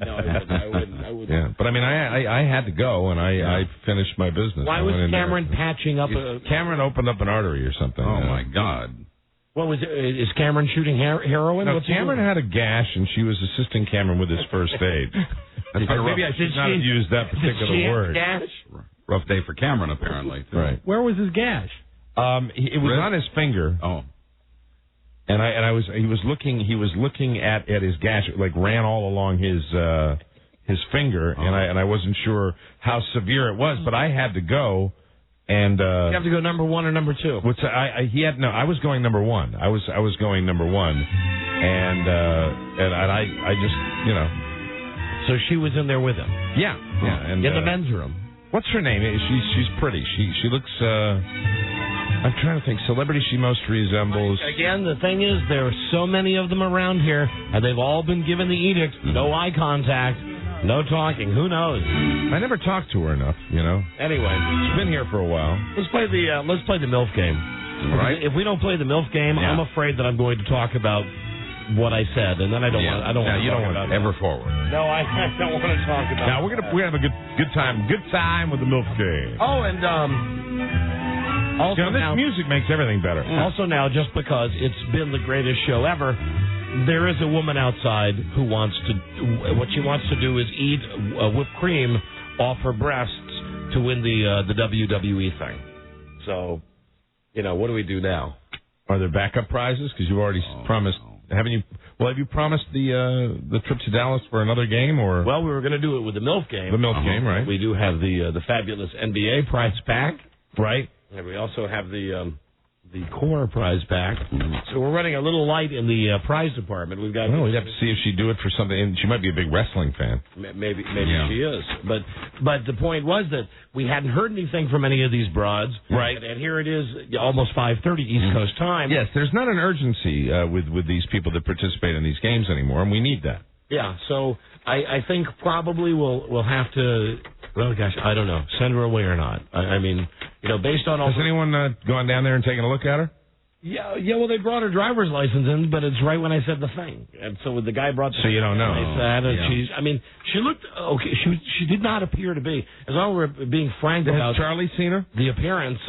She doesn't look like a pig. She looked cute from her driver's license picture. Well then, she looked cute. Well, how do you want to do this? I don't know. See I'm not going to say I'd like her to come in here. Let's bring her in. I think it'd be a good mood lightener. I've had such an extraordinary day. Don, it would be a good mood lightener to bring her in. I don't even know. Well, bring her in. Would lighten the mood. Really, I think we all need that. Don't you think? I think so. Bring her in. Wheel her in. Wheel her in, and then the MILF. All you people for the MILF game, stand by. Please stand by. I still think that's going to be a good bit. A good game, sure. Jesus Christ, what a day I had. Oh, God, he's rubbing his temples, ladies and gentlemen. Really, you don't know. I mean, in the big scheme, it's nothing. LP. It's what's LP is what? Low pressure. No, it's not. It's I'm getting these calls from the manager guys about the Redskins thing, right? Saying that it's getting more coverage and that's good, and boycott the game this weekend. Right. Excuse me, don't boycott, snub it. But then then we had the whole first break then today, and then the second break, and then I know it's all going to be better. Third break, and then the guy comes in here, and I'm right. I'm the worst. Hi. It's just what I said was just awful. How have you enjoyed the show today? She's whispering. What I have had talking to the microphone? Whispering. She doesn't listen to it out there. What? She doesn't listen to it out there, so I wasn't able to. Oh, so you haven't been? So you've been here for a while? Yes. Oh, really? Colette's not listening today? No. What station? What station was she listening to? Did you catch that? Some news radio. What? Sure. Oh, it just keeps getting better. Colette, the great day continues. So when you walk through the doors at radio station WJFK with the big logo, it's not our show that you're hearing out there. No, it's not. It's not. Well, this is another discussion for another day with another manager. Oh boy. Yeah. Well, when you were driving over here, were you listening to the show? Yes. And enjoying it? Of course. Very good. Okay, really good. I listen to you every day. Now you be honest. You look at me. Do I look like I'm losing my mind? No, and I know you quite well. Okay, all right, because I feel like I am. I feel like today I've lost it. Don's having a bit of a stressful day. I think I'm kind of responsible. No, you're not at all. I brought it all on myself. I feel Irish guilt today. I really do. all of this on myself. My fault. But here you are now. Are you married? Yes, I am. 4 years. 4 years. And your husband's name is? Jim. And Jim suggested you'd come down here. Well, we have to give Jim credit, obviously. Yes, I've been here numerous times. I'm the one who can nurse herself, as you've so nicely put it. Well, you can nurse yourself. See, don't you feel that mood elevating right now? Yeah. I thought I'd throw in a little twist today. Okay. And the twist is the whipped cream? Whipped cream. Now we have to make a decision here. Yeah, I know we do. Yeah. We can see this is a woman who's down here because she heard us talking about the whole prize issue. And you're a wrestling fan? I have been for quite some time. You have been. But the thing is, really, and I must ask this, I'm not saying you can't do this, you can't with Jim, but where were you 3 hours ago? I was at work. How long has this show been on today? 8 hours? Well, we asked for phone calls yesterday. Yeah. And we got one. We got that West Virginia thing, and so it's just the whole urgency. Said he did try and call, and he has not been able to get through. He can't get through. Now that's not a bad thing. That's because we got so many money fans calling us to say what a great show this has been. Don, now come on. The truth is, now wait a minute. We do get a volume of calls that do not allow a lot of people to get through. That happens. All right, Tom Gavin. Well, then I guess what the hell? So do you want to? Yeah, she's the one. She's the one. She's the one. Go ahead. She gets the trip to Dallas if she does this? Well, it's the best stunt. Can I throw this out then? Sure. I mean, the fact is we are on the air for another hour and a half or so, and really, I mean, in fairness, you should probably keep it open until the end of the show. Okay. Can you hang around? Sure. Okay. As long as he goes and gets my baby. He goes and gets your baby. That's why do you have to bring that up? Why do we have to hear about a baby? He will go and get. Yeah, hopefully he'll go and get your baby. He's probably listening. But even if you win, you can pick up the tickets later if you have to go and get your baby. All right. Okay. So we'll see you in a little while. All right. All right. Thanks. Okay. All right, very good. Bye-bye. So you're going to wait and have her come back? Yeah. Well, but see that now that takes away from Buzz's news. Oh, that's right. Yes. Because now we're running. I'm sorry. I can work with you here. No, see, really feeling pressure that I'm getting involved in crap I shouldn't get involved in. Because I'm just trying to help today. We're already running late. We're going to come up to the end of the show. It's going to be time for the Buzz News Show, and the girl's going to be in here licking the stuff off her teeth. I just don't want to go on. Where's the news? Where's the news? I'd be honored. Where's the news? Yeah, Buzz wouldn't care about that. Yeah, I know you would say you would be honored, Buzz, but then you don't get you don't see the calls on the screen. Shut up. Do you want to have her do it right now, then? We get that with this. Shut up, we want the news. Would you like me to have a word with my minions? No, your minions are fine. Okay. Your minions are great. Let's just bring her in and do it. Yeah. Because they probably, we might not get another woman to come down here, so let her do it right now. Bring her back in. And as soon as that call from the Broadcasting Hall of Fame arrives, you put that right through on my inside line. We're going to be honored for this one. They got the truck out front. Because I am absolutely ready for this today. Okay, and your name again was? Stephanie. As I mentioned, really, in this case, not lying. No, not at all. No, and then that's why I feel guilty when we were talking about that before. No, lovely. And here's my only issue with nudity on the radio. And if it works, still at this point, fantastic. If you guys listening like the fact that you're not going to be able to see this attractive woman. I got a great description. With her gigantic jugs. Picture Nicole Kidman with much bigger breasts. That's a very nice compliment. Have I said? Well, no, you do. You have a kind of a fresh-faced look. You really do. Eating whipped cream off with enormous breasts. Her bosom. Yeah, but I lost your wet T-shirt contest to the girl with the big one. With the big one? Well, yours look plenty big, from what I can see. It's all relative. Yeah, so real. And they're real. We'll go. And what's the size? 36C. 36C. Wonderful. 36. Perfect size, incidentally. Okay. Go ahead. All right. Yeah, this robe. There's a lovely burgundy brassiere. It would be a 36C. C. Wow. Threw that one in. Now, that's a big bra. That's a big bra for big boobs. Oh, yeah? Yeah. No, that's a compliment. Okay. That's a compliment. Oh, now. Hey, come on. Hey, pal. How you feeling, come on Coach? now. Now, see, here's the thing. Oh, my God. Hi, Stephanie. You've been here before? Many times, and I've always lost. Oh, wow. That's going to you're a change winner today. I lost to the guy who could take care of himself. And the girl with the double D implant. Well, you're a winner today. You're already a winner. You are a winner. This is. Go ahead with the whipped cream. Wow. Now. Let's slow with that whipped cream. We need the microphone. It's Bell. That's okay. We need the microphone by the whipped cream going on the part, and then we need the.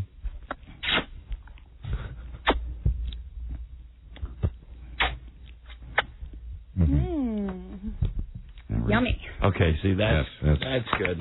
That's quality. I'm sorry. Anywhere you say. If I would not see if it would have been like this every time, if a girl would come down without us begging and pleading, and if they'd all be this attractive, and if they do that thing where she's like rubbing herself right now, you'd never hear a word from me. I wouldn't give a rat's ass what you people listening think. I really wouldn't care.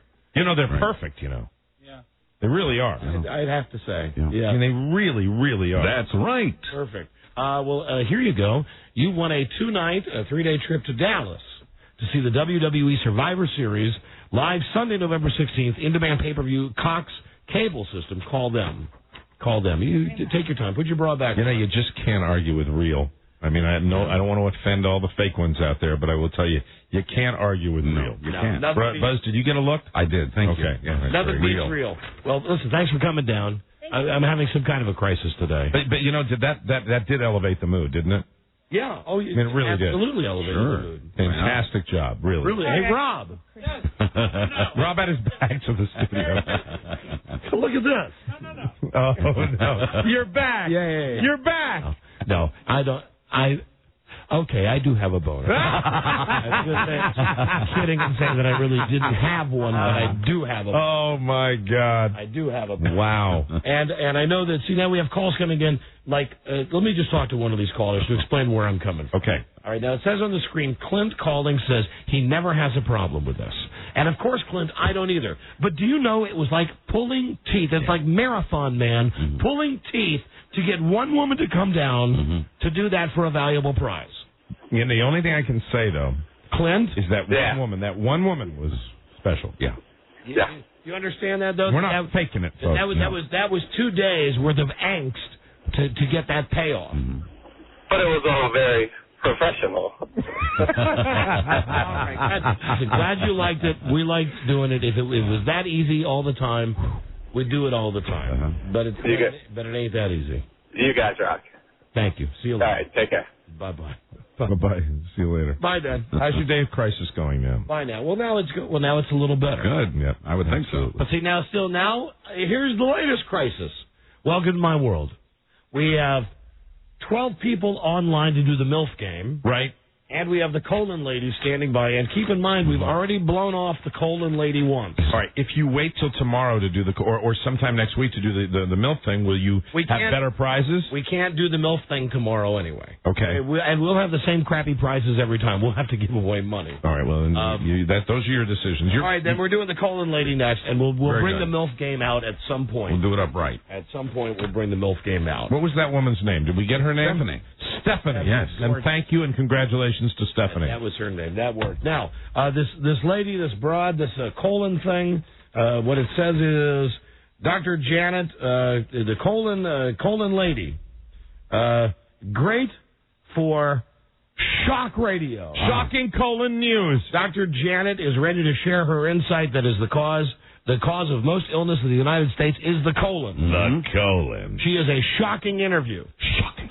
So what we're going to try to do is shock her. And if it's a disappointment, we'll be able to handle it because we're completely geared up for that today. Yeah, no problem. Because today's whole show is big disappointment. No. This has been the Don and Mike disappointment show. Yeah, well, there are two things in this show that weren't a disappointment today. I agree.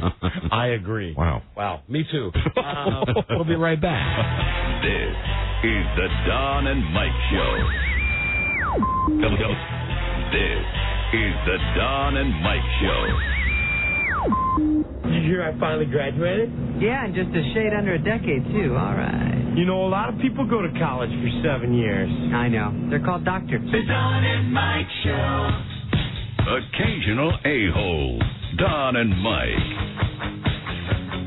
All right, Robbie's on the telephone with a lady right now. So she was on hold, so she can't hear what we're saying. Right. It's Dr. Janet Maccaro. Okay. The colon lady.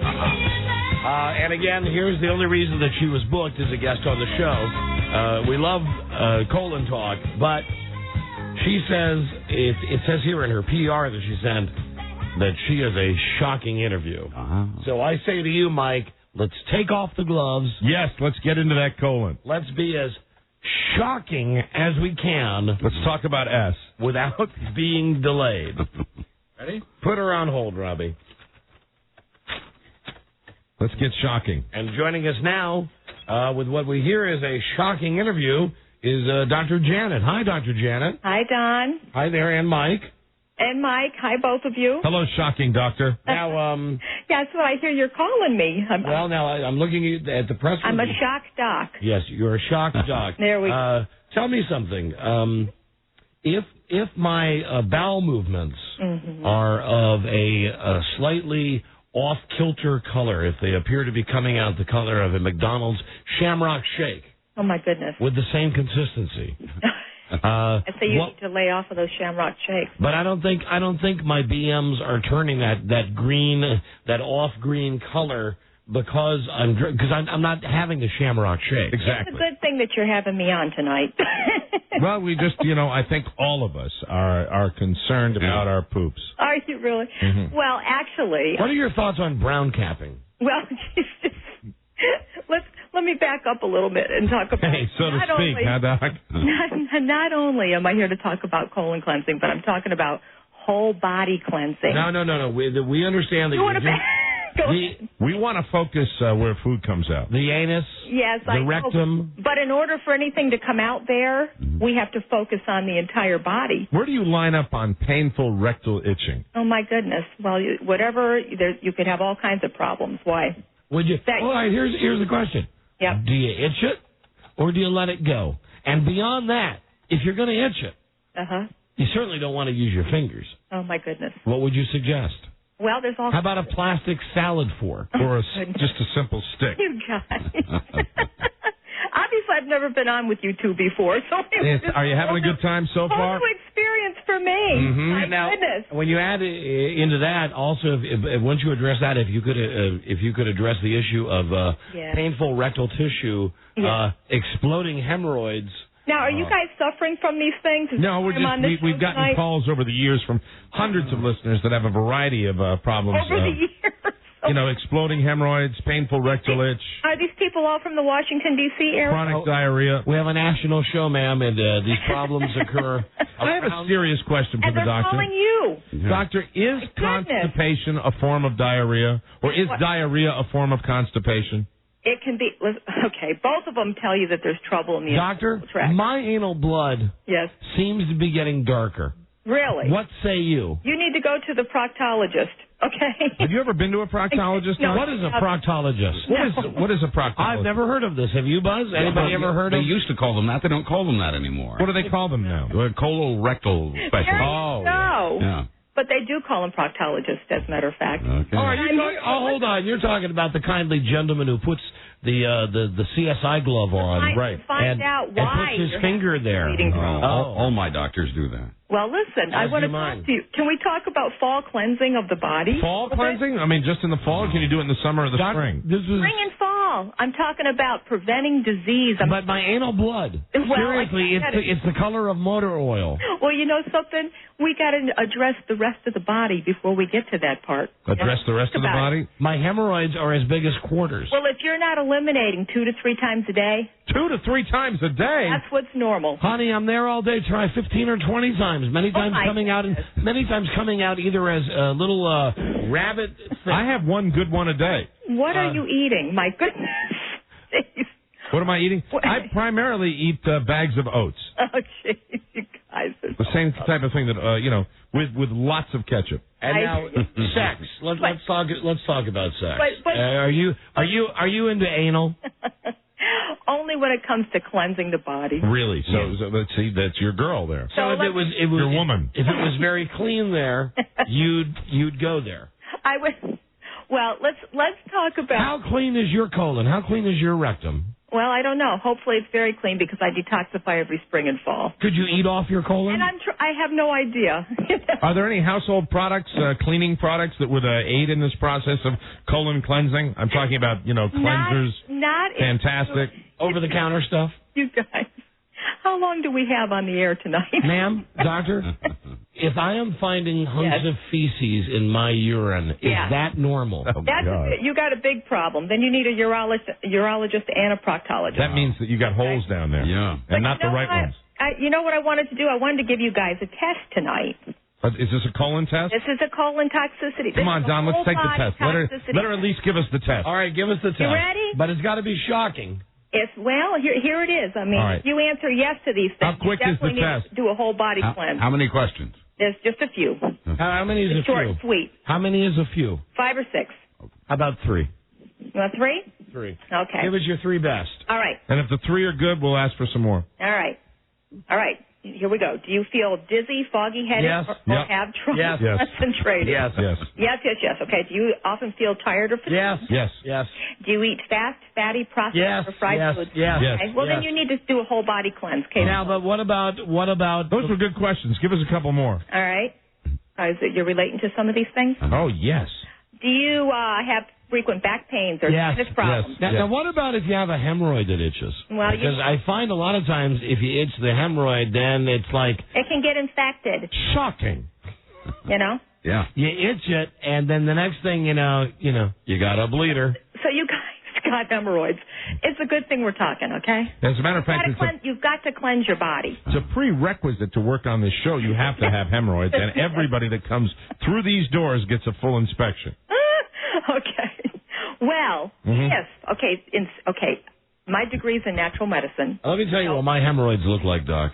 I know you've seen these things that you can put in your shower. I'm saying, is my phone on tonight? You know, like Are you hearing me? You know these plastic? They look like the set of the dating game. These plastic flowers. Oh, the daisies. That you put in the in your shower and tub area so that you don't slip. Well, they have these little suction cups on the back of them. Yes. And they're about as big as a nickel. Okay. And man, when I stand in front of the full-length mirror, and I turn around and I spread them, it looks to me like I'm just looking at a sea of nickels. Shocking. Hey, you guys. What if you regurgitate bits of feces 2 to 4 tablespoons a day? You know something? Now you not only need you need a proctologist, a urologist, and a gastrointestinist. Oh my God, so expensive. You guys, and my dog help tonight. My feces. Yeah. But what? I don't know. I really don't know. You guys need some serious help, though. And, doctor, you have to help me with this hemorrhoid thing. I want to tell you something. I hate squatting over my mirror every night, trying to see what's going on. Is this the only job you have? We're going to keep you busy. Where do you line up on videotape? Videos? Yeah. What do you mean? Well, like as opposed to squatting, having a loved one just photograph you down there, so you can really take a look at it on a big high-definition television. My loved ones are like way too busy for that right now. Really? I recently did a PowerPoint presentation on my hemorrhoids, on my bleeding, irritated hemorrhoids. I know I speak for the staff when I thank you for bringing that presentation into us. It was wonderful. You're welcome. Absolutely fascinating. And the thought was when we got done with the think tank, it was very similar to Doppler radar. The reason I hadn't had a bowel movement in over a week was that... Over a week. Tell her the truth. Okay. It was longer than a week. Yeah, well, over 3 months. Mm-hmm. The reason was that the hemorrhoids were actually blocking the exit of my colon. Yeah. So it was a major backup. If that's the case, then you need to see a doctor. Absolutely. Doctor, serious question here. Poppycock or Cracker Jack? Which do you prefer? For the colon, of course. Oh my God. Neither one. Taking the prize out of the equation. One. You know, let's try to talk about helping some of these listeners feel better. Doctor, do you enjoy the George Lopez show? George Lopez show? Yeah. I don't watch it. Yeah. He's an anal bleeder. Oh. He's got what we've heard. He's got the anal bleeding. I see. Well, you know. It's a diet issue, I think. Sure it is. Mm-hmm. So let me just run through my questions again. I'm having a problem with bowel movements. It's either like turning on a faucet where it's water or nothing comes out. The hemorrhoids, what do you shocking? That's pretty shocking. You fold or crinkle, doctor? But you know, it's a valid question.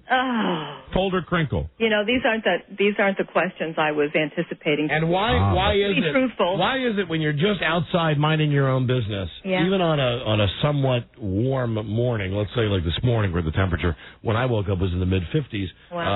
You wake up, you have your bowel movement, and there's steam rising from it. Yeah. Now I know it's partly because I'm doing it outside, but why is the steam rising? And should you be concerned How were you raised? If you see steam, it's one thing. You're raised by wolves. What if you see flames? And could you have saved Bobby? Legitimate smoke. Could you have saved Bobby Hatfield? Oh my gosh! You know he was the righteous brother that died today. That's sad. That's very sad. Yeah. I saw that. Could you have saved him? How old are you guys? I'm 78. No. And I'm 21. Oh, for Pete's sake. Do you ever do in-studio interviews? Constantly. No. I would love to come and meet you guys. I would like to get in the car and drive from Florida. Who is the celebrity? Who is the celebrity you most resemble, Doctor? I don't know. On my website. Who's the celebrity your colon most resembles? I have no idea. When you work, do you wear a lab coat with nothing on underneath it? No. But, you know, when I do my work... Whose colon do you think is in worse shape? You know... Star Jones or James Gandolfini? Oh, gee. If you had to pick one as the messiest colon on television, would it be Star Jones or James Gandolfini? They may have they might have very clean colons. You don't know that. We do know. They're both very messy.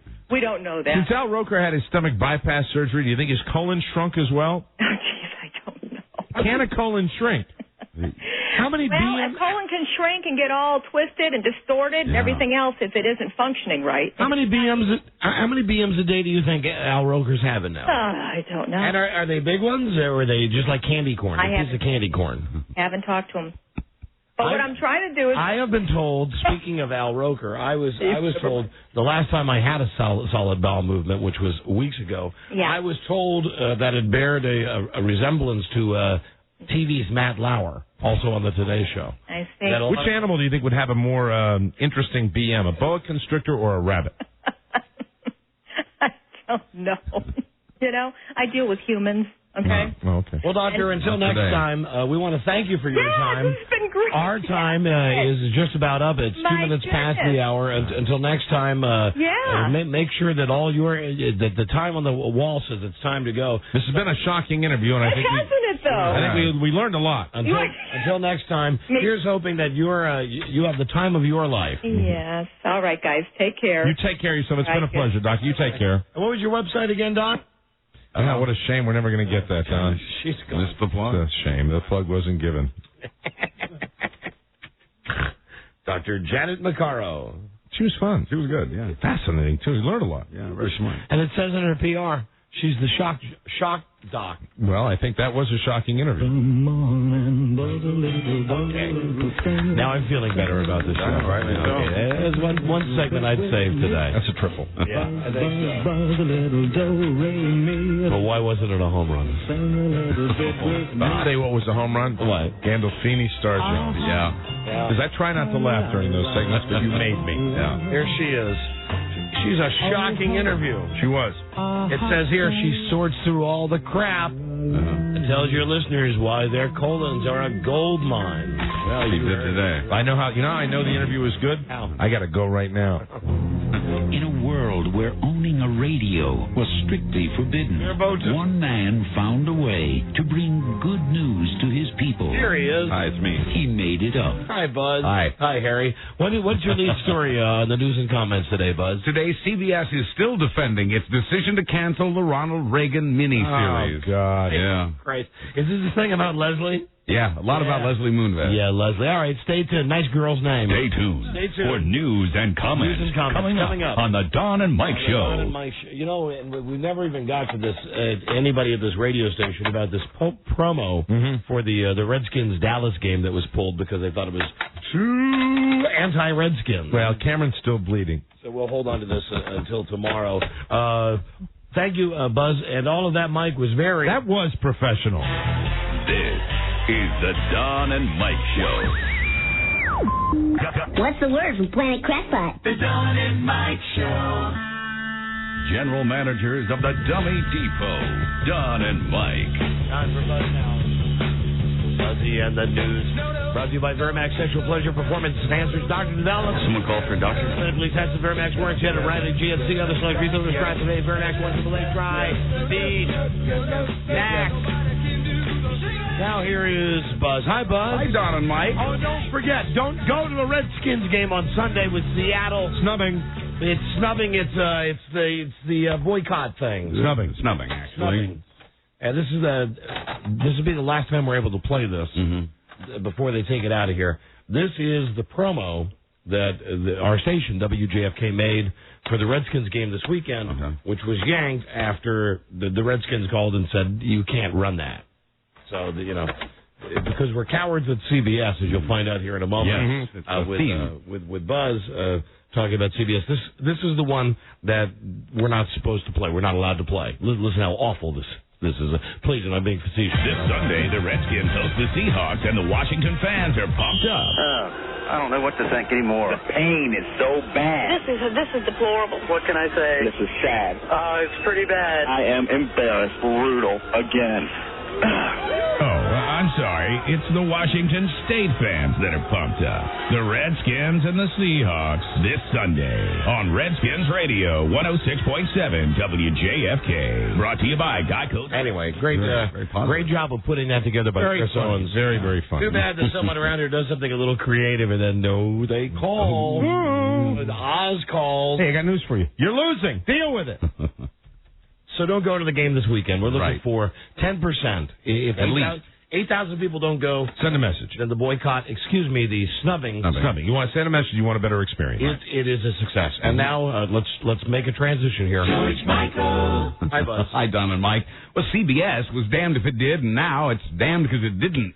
After taking heat from conservatives over plans to run a miniseries this month on Ronald Reagan, the network's now taking heat from liberals for scrapping the show.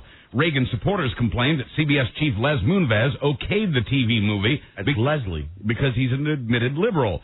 Now, liberals are complaining he canceled the show because he and his wife are friends with Nancy Reagan. Nice. When confronted by all this, all a CBS spokesman would say was, "We have no comment." All Les Moonves will say is that he promised the public a fair movie about Reagan and that this one was not at all fair.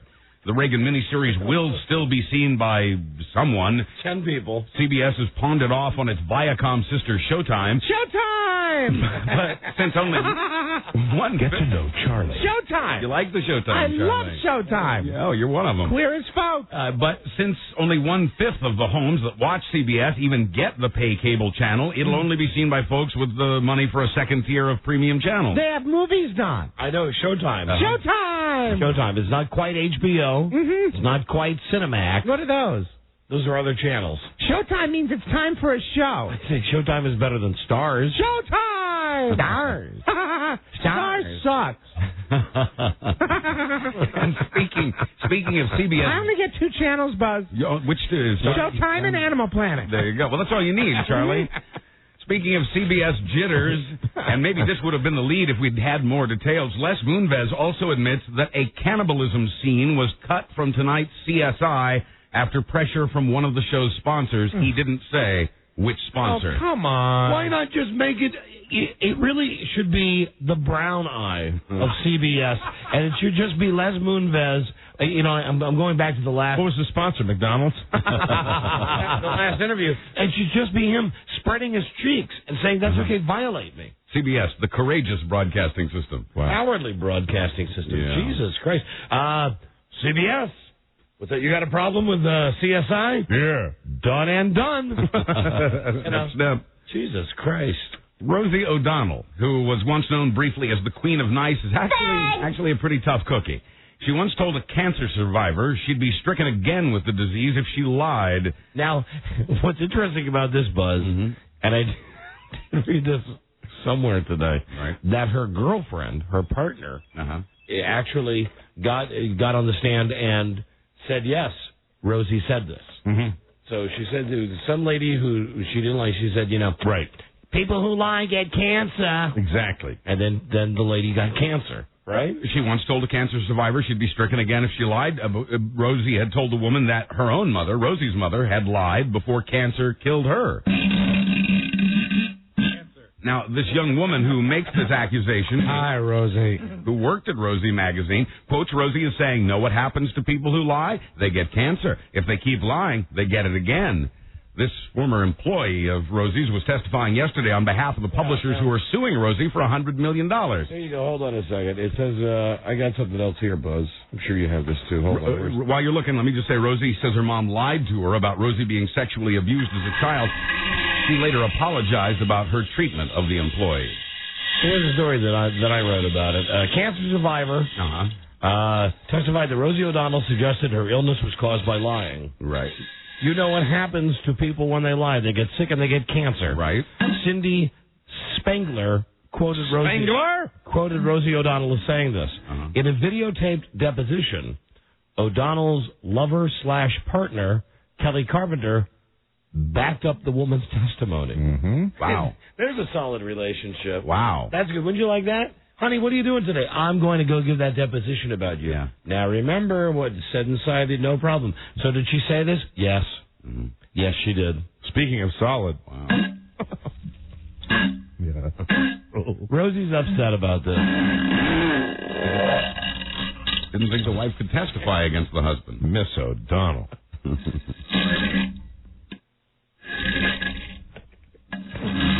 You know us, Buzz. If you don't jump in, we'll just... Oh, okay. Well, no, I didn't want to, cut that short. No, listen, I can never cut it short. We've only got like 45 cuts, if you're pardon the pun.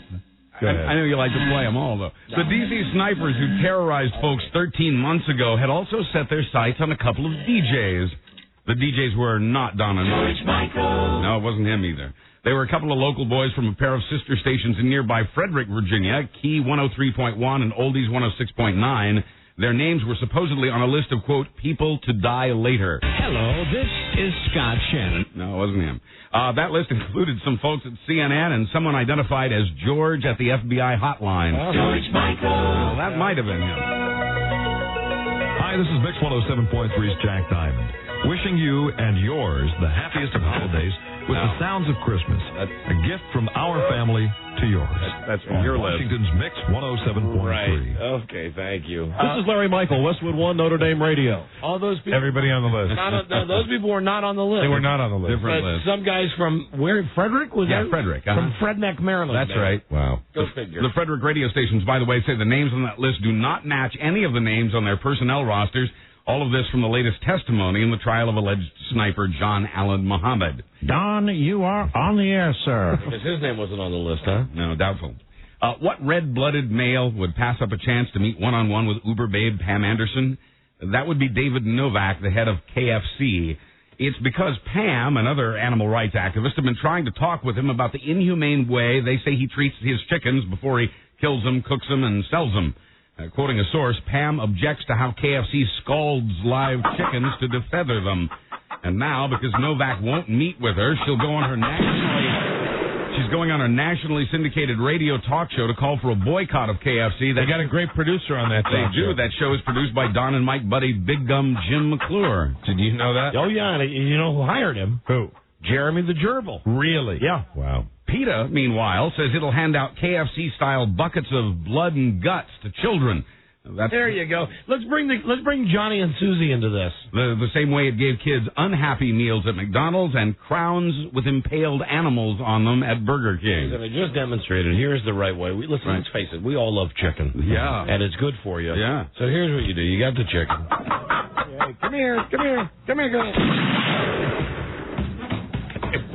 That's a big-ass bird right there. Look at that drumstick. Man. Dinner. Feed several Who's families. hungry? Democratic presidential hopeful Howard Dean says he regrets what he said about the Confederate flag. The former Vermont governor said recently said he wants to be the candidate for, and I quote, guys with Confederate flags on their pickup trucks. He now says he thinks the rebel flag is a painful symbol and reminder of racial injustice. Oh, he thinks that now. Now that he's getting some crap for it. Bonehead statement. He also says he does not condone the use of the Confederate flag. He says he regrets his original mark, but he's not apologizing for it. He says he was just trying to reach out to all Americans. Quoting Dean, we're not going to win this country, and even worse, Democrats, if we don't have a big tent, a big white tent. What does that mean? No, I added the white tent, but he did say a big tent. Okay, no, I got it. Okay. Duh. I got it, okay. Dean also said... Wrong. That's Howard Dean. Yeah. Dean also says the country needs to have a serious discussion about race and that everyone has to take part in the discussion, a discussion he admits he has started in, quote, a clumsy way. Mm-hmm. See, this is the problem with these politicians. I mean this seriously, because it's a free-for-all with these guys. Yeah. So the guy came out and said something that most people would think. You know, most candidates would say behind closed doors or with confidants or whatever, they say, God, you know, if I only got the vote of every idiot in this country with a Confederate flag on the back of his truck, Christ, I'd be the winner in a heartbeat. What's the problem with coming out and saying it like that? Standing and going, listen, yes, I said it.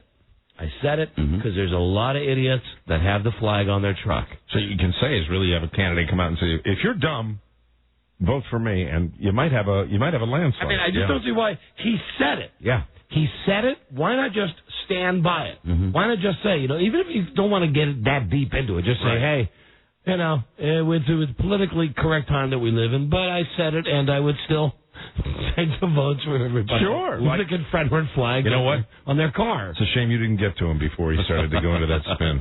Old Howard Dean. Yeah. Well, there is no mystery about Robert Stack, solved or unsolved. Mike? Howard Dean screwed up. The late movie and TV star liked guns in real life as much as he seemed to like them on screen. I like shooting. And now, that's true. His gun collection is up for auction along with other stuff he owned.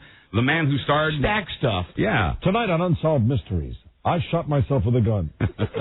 The man who starred in the black and white 1960s TV show The Untouchables was actually a world champion skeet shooter. He's even in the Skeet Shooting Hall of Fame. I'm Robert Stack, and I'm in the Hall of Fame, but now I'm underground. And most of all of that he accomplished before he was ever a star. Tonight on Unsolved Mysteries, the mystery of the promo at WJFK. Why did a seemingly innocuous promotional announcement touting the Redskins Seattle game get pulled by management? Tonight, we get to the bottom of that story on Unsolved Mysteries. Aren't you dead, sir? Tonight, we'll find out why I'm still talking to you, although I'm dead. Tonight on Unsolved Mysteries. I'm Robert Stack, as in stack the dirt on the coffin. Quoting Robert Stack's shooting buddy, shooting was his first and true passion in life. Beyonce Knowles has about as much chance of becoming Queen as England as, well, just about anybody. My mouth is full of soil. Prince Charles is hosting the fashion event of the year, and he's setting up a date for his eldest son with Beyonce. Prince Willie already has tickets to see her sing next week and a backstage pass for after the concert. Oh, Daddy, I would love to stoop Beyonce. You're going. I'm going to line up all the tickets for you so you can go, enjoy the concert, and I'm trying still to make sure that she will sleep with you. I want to shag her. I want to shag her rotten, Daddy. Willie, calm down. I'm doing the very best. Duddy is doing the very best he can for you. I want to shag that brown sugar, Daddy. I know you do. I want to shag it, because I'm the prince. I'm trying to help. I'm trying to help you. Please be patient. And remember, before you go to the date, clean the pipes. And why is Mummy's brother calling all the time? Oh, it's very, very frustrating. I just wish he'd go away. Everybody's writing a book, Daddy, about Mummy. What do you think of Camilla, Willie? I wouldn't F her with your D, Daddy. Touche, bully. Papa Prince Charles had set up the date for his son long ago. He had met Beyonce last July at another one of those Prince's Trust concerts. By the way, the Prince's popularity rating in England is up these days as he works overtime to hip up the image of himself and the entire royal family. I said hip hop. Hotel, motel, Holiday Inn. This is great. The British Empizzle. Get her to Bob on my knob. Daddy Sizzle. Shizzle. Put on a nice suit. We're going to see the Queen Mizzle. You got to hold on. All right, I shall. We got to do this. We'll be right back. This is the Don and Mike Show. This is the Don and Mike Show. Gosh, I hate to interrupt. It's all been so incredibly fascinating and entertaining and instructive. Really, the time has just flown by. The Don and Mike Show. We will never speak of this again. The Don and Mike Show. Right. Well, I think I'm okay to drive home. Good. I hope so. You all right? I think I'm doing okay. Very good. Had me a day today. You want a driver? No. Driver? Are you kidding? I hardly knew her. Here's Buzz. Hi, Buzz. Hi, Don and Mike. We are seeing thongs everywhere these days, mostly peeking out of the tops of low-rise jeans. But despite what we've seen, thongs are not the most popular panty style for women. In fact, you know who looks good in a thong? Who's that? George Michael. 8:03 thong time. In fact, pardon the pun, thongs are practically bringing up the rear. The sales figures at Hanes say the most popular panty for women is the high-cut brief, just like Mom's. You know, a lot of people have said to me, Jesus, look at you, you're 45. Uh-huh. Why are you you're doing this ridiculous job? Yeah. Why are you doing it? And I tell them, I'm doing it for the money. Right. And they say, well, why? You've made a handsome living. Mm-hmm. And I say, it's because I foolishly, Thong made me think of this, Buzz. Mm-hmm. I foolishly invested all my money in Cisco. Mm-hmm. Remember when Cisco was it, the Thong song? Yeah. I said to my family, I said, this is it. This guy is the next, dare I say it, MC, I don't want to say his last name, but the guy with the puffy pants. It's not the same Cisco. It's not? No. Who are you? Who is it then? Cisco Systems is, you invested all your money in that. It was a stock that you had. No. Cisco's Both wrong. He invested in the place that is a restaurant supply company. There are three. We're talking about three Ciscos. Three Ciscos. Well, very, very confusing. I invested in the Thong song guy. Oh, you did. Okay, that's what your broker told you. I lost everything. I know. You were actually lost it when the whole thing collapsed. Cisco never saw a dime of your money, Don. So you mean all three Ciscos failed? Yes, they all did. No, actually the food people are doing okay. If you ever need any cherry pie filling, you just see me. Oh, I've seen the cans. Oh, right. Delicious. Yeah, right. Yeah. Sure. And then, of course, you can talk about the old movies. I'm not going to say that. Or the song by War. Cisco Kid. He was a friend of mine. Thanks for helping me on that one. Hey, Poncho. I appreciate that. The sales figures at Hanes say the high-cut brief, like Mom wore, those are the number one sellers. The bikini comes in second, and thongs come in third, actually. Well, that's not right. No, I know it isn't, but there it is. Not as popular, but rising in popularity are the hipster and boy shorts styles that women are wearing now. The Hanes survey says women's top concern is comfort, followed by no visible panty lines. Amen. Hanes says it was surprised to see that women are no longer much interested in having their panties match their bras. Mm-hmm. Give me just 1 second, Buzz. We've taken an awful long time to. Oh, gonna be worth it. Try to find it. We got it. Yeah. Okay, here we go. Oh, hold on, what is it? CD number 1 or 2? Oh, it's got that funky intro. Oh, that's right. Cisco was a friend of mine. Bueno. He was a man who had a song about panties that go up the crack of a woman's behind. Can you argue with this beat? No. I put all my money in Cisco. And now I'm still here. Man, I love this song. Hey, Cisco. See? Cisco. Jesus. Karen Cisco. Cisco. You know, I watched that show, Bud. I love that show. I watched it because I know you, like, are a fan of the Elmore Leonard book. She is hot. Carla Gugino. Wow. Here's the thing.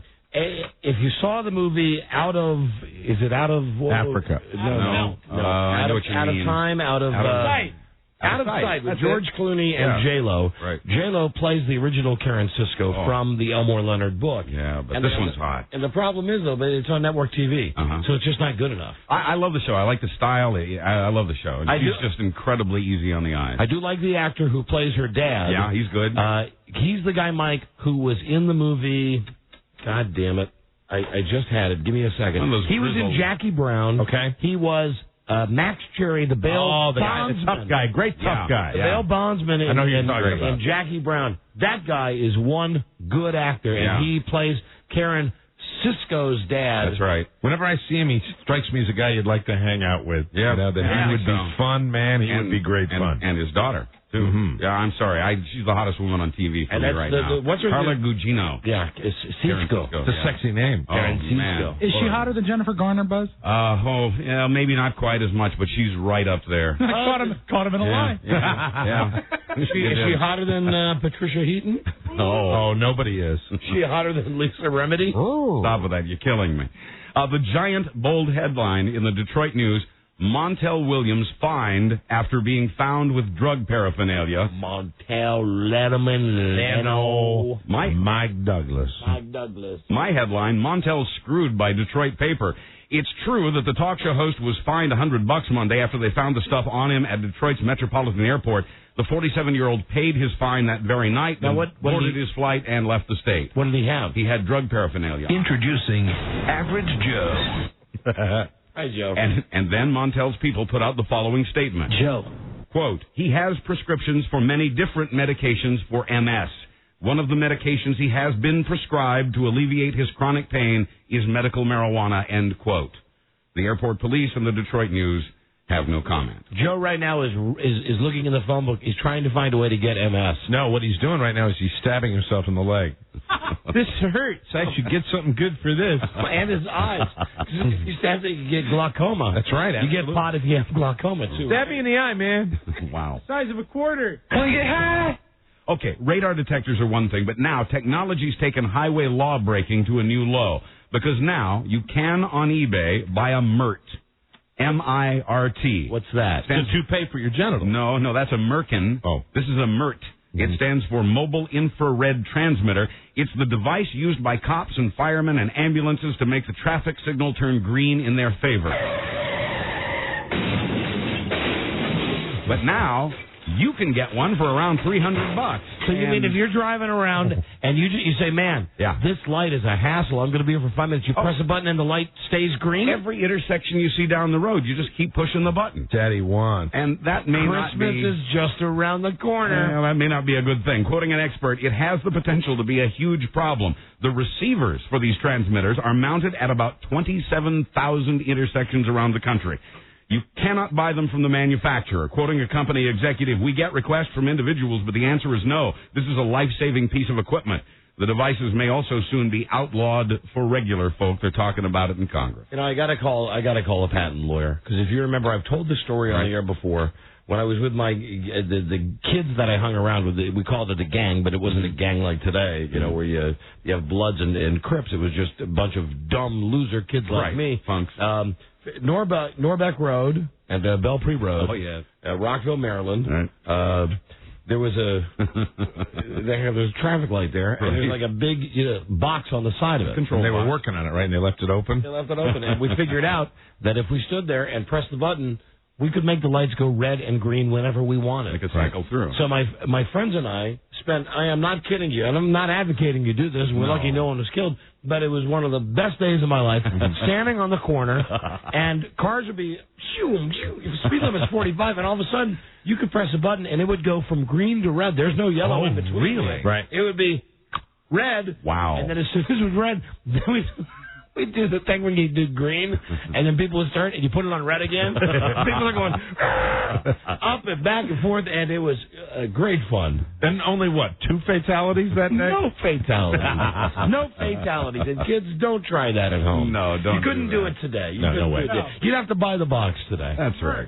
In sports, baseball's all-time hitting king believes he'll soon be reinstated to the sport. Pete Rose says he feels good about his chances to be back in Major League Baseball, maybe by the end of this year. Hey, I saw Pete Rose on TV. How's he looking? How's that haircut? I'm glad you brought it up. He's not hiding the fact anymore that he has a receding hairline. Right. The hairline has receded past his forehead and is now approaching the top of his head. Does he still have the same do, though? Yeah. That's funny. He still has... that Mo do? He has the tarted, not crew cut. Right. But... the bowl on the head sort of thing. Yeah. And it's going to end his modeling career. I guarantee. What is it with guys that just won't admit they're going bald? Amen. I don't know, Rob. Don't know, Rob. Rob Spivak. Finally, a couple of lawyers are in hot water after being found naked in a laundry room. It happened in an apartment building in... Stay cool. Stay cool. There's one of them. Happened in downtown Madtown, Madison, Wisconsin. Police were answering a noise complaint, something about loud singing. The men claimed that their clothing had gotten wet in the rain, and they were drying their clothing. The cops say they think these lawyers were intoxicated. The clue to that might have been that one of the lawyers tried to cover himself with his yarmulke. The other tried to use a mesh laundry bag. I know a lot of times you think I'm goofing, and this is not the Jethro Bodine tape. Right. We do have a tape of the drunk lawyer singing. Very good. We do have a tape. I know what boys like. I know what guys want. Thank you. I know what boys like. Yeah. Boys like. Right. Boys like me. I'm Buzz Burbank on the Don and Mike Show. All right, Oh, yes. Oh, yes. All righty then. Well, we may have a show tomorrow. Very good. We may have a show tomorrow. Try to do better. No, yeah, we'll try to do better tomorrow. What, are you saying today wasn't good? Say, don't do that with me. I'm sorry. Don't do that with me. I thought today was the best show we've ever done. Oh, shut up. We'll see you tomorrow. Good day to you, sir. Good day to you. Good day to you, sir. Good day to you, sir. Rob, would you please be a deer and kill me? All right, we'll see you tomorrow, everybody. DM. Peter Snyder. Till we meet again, this is Sammy Davis Jr. saying, be kind, be nice, and I hope the next performer has the pleasure of having as nice an audience as you've been tonight. And let me leave you swinging. This is the Don and Mike Show.